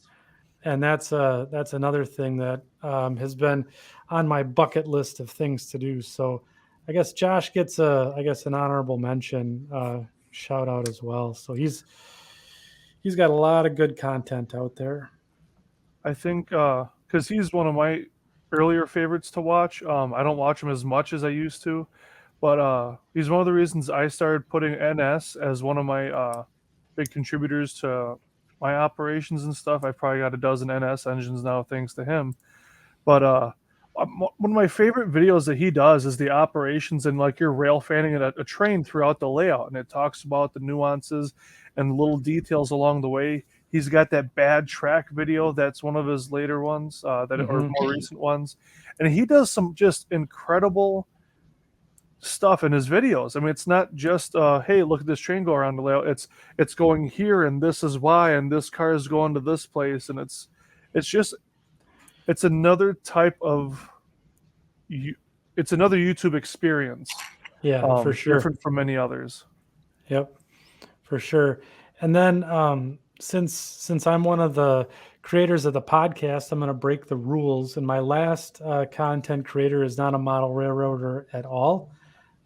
In fact, he's a military modeler, and he goes by the moniker Night Shift. And his name is Martin Kovac. I believe he's from Slovakia. And this guy creates some of the most insane, I guess, armor models and dioramas that I've ever seen. And I just recently became in a subscriber of his channel, probably in the last 6 months, and he has had a lot of inspiration on how I start to approach to weather models. And each one of his dioramas and models that he puts together has a bit of a story that he puts to it. And it's, I don't know, he's also got a little bit of self-deprecating humor in his tutorials, and kind of, makes him seem like just a common modeler, but some of the results he gets are really outstanding. So if anyone's looking for inspiration on improving their modeling techniques, I take a lot of cues from the armor modelers that are out there, and it's really helped me, I guess, advance my weathering and even just painting and understanding of color to apply to my model railroad. Is that really, do you think that's an actual video of him talking about it broke his leg and had to be airlifted to the hospital? It is, yeah. So he's a mountain biker as well when he's not making YouTube videos. Okay. And he was mountain biking in a very remote area, and he hit a giant boulder out in the wilderness and flipped over his bike and broke his leg in multiple places. So no kidding. Wow.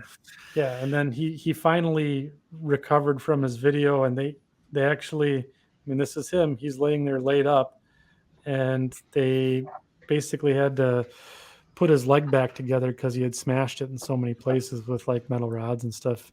Wow. But he made YouTube videos, while he was basically recovering from surgery. And yeah, it was kind of a harrowing story.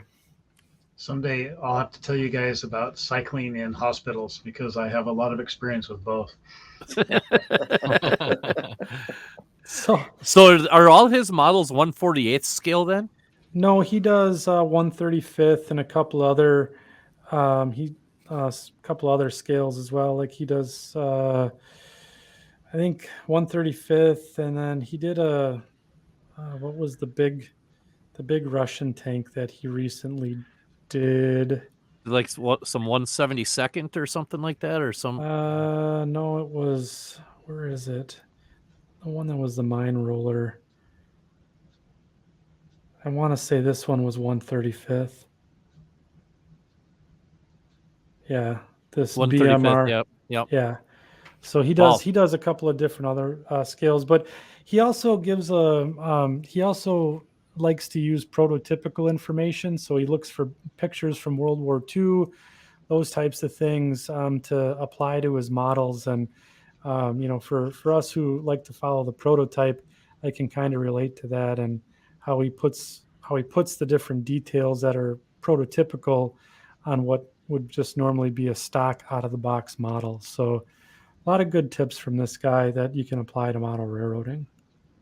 I like his video on carving brick and stone out of styrofoam. I thought that was really good. Oh yeah. Yeah. He's got some interesting techniques and that definitely have applications in model railroading. Well, that and I'm right with you, Bob. The people too, just some of the techniques, weathering people. Yeah. So those are my 3 creators that I wanted to bring to the table this evening. Overall, just looking at the list, we had 21 different creators. None of us doubled up, and then that's pretty impressive. Plus a couple of strays in there also. Yeah, some shameless plugs too, and not sponsored. Not hashtag not sponsored. Hashtag not sponsored. I mean, this. I mean, guys, what'd you think? I mean, did you know a lot of these guys that were out there, or are some of these new to you? I want to thank everybody. I've been taking notes, prolifically. A lot of new ones to me. Yeah, you too, Shawn. Yeah. So what I think I'm going to go ahead and do is after first things first, we'll take a picture for the face page group. I'll just do that real quick once and get that photo out of the way of the screen of us recording. But I'll go ahead and post our file out to the Facebook page so that anyone who's out there can go and grab those creators right now. So that way, if anyone wants to check in on who we talk about, they can get a little context before we go ahead and talk about them. So we'll go ahead and add that as a file out there that people can download, and maybe they can even add some of their own to the list as well. But yeah, for me, this was eye-opening. Some of the people that were brought up, like Lori McLean, and I was going to say Neil had a couple there that I'm interested in, just because I like the mechanical. I really like that, and I mean, I subscribe to a bunch on the spot. So I thought, at least for me, this was really inspirational and informational, because I had no idea some of these creators were even out there. So yeah, I don't know. Does anyone else have any thoughts before we land the plane tonight? No, I think this was a really good show. I thought it went off pretty well. A lot better than we expected, Andy. Yeah, we only had really one debacle, and that was, you got hooked up on something there. I did. And we were getting going, but other than that, I thought this was fantastic. I just Bob, Neil, Shawn, William, thanks for joining us and being a part of the podcast. And I got to say, this was a tremendous show, and I hope our viewers really like it. And for those out there, you can catch us on Apple Podcasts, Spotify. We're out there in Google Podcast land too. And then you can always check us out on YouTube as well to catch the video version and see some of Bob's fantastic paintings. Should just tune into the YouTube just for that. So I'll go ahead and pass the microphone around the room. We'll have some final thoughts, and then I think we're going to call our podcast. So Shawn, we'll pass it over to you. Thoughts, questions, comments, alibis for this evening? How'd that concrete mixer go? You got that finished off? No, I haven't touched it. It's just soup. It's soup now. I went for my freezer. I'll have that tomorrow. Yeah. No, I want to thank you guys again for having me. This is my second time on here. It's been a pleasure. Last time I took notes, if I made it through a podcast that I've watched of you guys or participated in without learning something, I would have done something wrong. I've got a list of so much stuff that I want to check out, stuff that we've touched on, more videos to watch, pages to check out.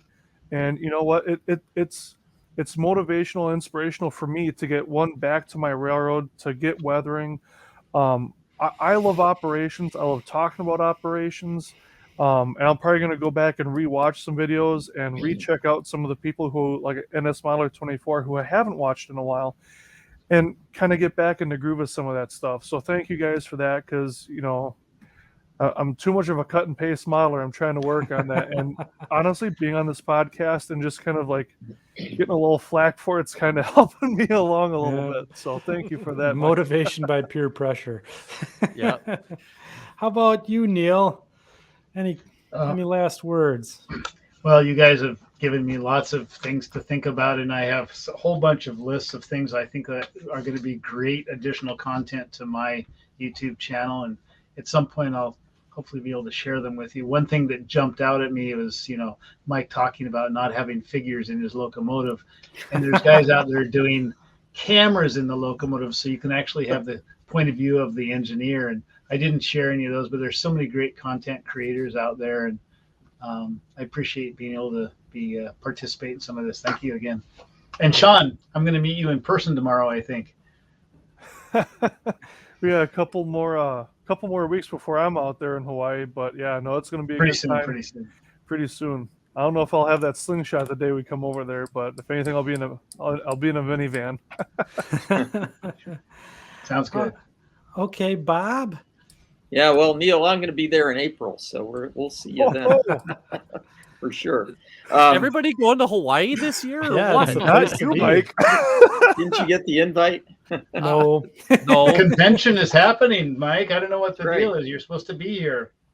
that's okay. Thanks for noticing me. No, this has been a whole lot of fun, and you know, I learned a lot too. You know, and there's so many more things that you can always add to the layout. I mean, my shortcoming, I think, is in electronics, so I'm fascinated by hearing about what some folks are doing with animation and other aspects of the railroad. So it's been eye-opening. So learned a lot. We'll learn a lot more if I when I check out some of the pages we all talked about. So thanks for having me. Well, thank you for being on. Thank you for being here. Yeah, and then William. Well, I echo everything that you guys have said. And I think just the panel that even is sitting here, I learned from each one of you all kind of just whether it's on some of the Facebook posts that you guys have made, seeing your work, that's all inspirational just in itself. I know just even through Mike and Shawn, we've kind of gotten to know each other a lot better over the years. And that becomes friendships that I think long-term is more valuable than some of the modeling we might be doing. It's the community, it's the people. That's what I get the biggest kick out of creating content for. I throw weird phrases into some videos just to get a laugh out of one person. And people will look at it and go, well, yeah, what was that for? And it's like, yeah, somebody will get it. Yeah. But collectively, I think just as we had this conversation and looked at 21 plus different modelers that are sharing their experiences, sharing their information, including the cast that we had here tonight. It's a lot of fun. That's what I think I get out of this hobby is laughing, having a good time. And any conversation I've had with a few of you guys, there's usually laughter involved. And I hope that in the future, we get the opportunity to chat more. And one last thing, though, for everybody that is listening, share this podcast to anybody you know. Take your wife's phone and subscribe her. The more you do this stuff, it will spread. And that's how you spread the hobby. The more you get the word out, that's what it's all about. And it's about just sharing the experiences and stories. So make sure you subscribe, hit like, and again, use your spouse or significant other's phones and subscribe them as well. Well, There you go. Thank you, William. I think that's Thank you, William. Yeah, the perfect statement to end on. It's all about exactly those things, the community and having fun and yes, share this podcast with your friends. So thank you, William. That subscribe button right there. Yeah, subscribe button down here and over here. There. And then Mike, before we close, I'll let you take us out tonight. Any comments or? Yeah, if you stop and think about it real quick, the underlying theme of the entire thing has been you can do it. William said it earlier, and as a matter of fact, if you go back to all the way back to our very first podcast, that was actually my very first tip. Was you can do this stuff. There is nothing stopping you except for you. So, sometimes things are a leap of faith. Sometimes it's a little scary, but you know what? It's okay to make mistakes on things, and that's how we learn from stuff. And every one of the content creators that we've talked about today, if you went and put together a blooper reel of everything that they've made mistakes on, because they're not all perfect modelers. Nobody is. None of us are. And so we all make mistakes, and that's perfectly okay. That's part of how you learn. So I guess that's, be confident. And I'm not just picking on you, Shawn. I'm just saying, be confident in what your abilities are to do, because you never know what you're going to unlock that you never knew you were capable of doing. The next thing you know is you're doing something, you take a step back and go, holy cow, I did that? Wow, that looks cool. And then the next thing you know is you have a couple of guys that was, hey, who helped you with this? Nobody. And now your confidence builds. And so just enjoy the hobby, the community, like you said, William. Everything is just, we're in a great time right now in the hobby. And I think we just have to really embrace it and enjoy it. So fantastic. Those are my closing remarks. And I think that's it. We're going to end her on that. Bob, Neil, Shawn, William, thanks again for participating on this 2-hour marathon session. It's going to be just one heck of a listen and watch. And thanks to Paul. He had to drop off early, but make sure, final plug for all of the participants on tonight's show, go and check out their channels and their Facebook pages and their galleries that they have out there. These folks are really putting together some tremendous content, not just from an instructional value, but from an entertainment value. And it's really bringing our hobby to the next level. So I want to thank everyone for tonight and for being on the Second Section podcast. You guys take it easy and have a good night. Thank you. Night. Yep. Good night. Night. See you guys. Guys.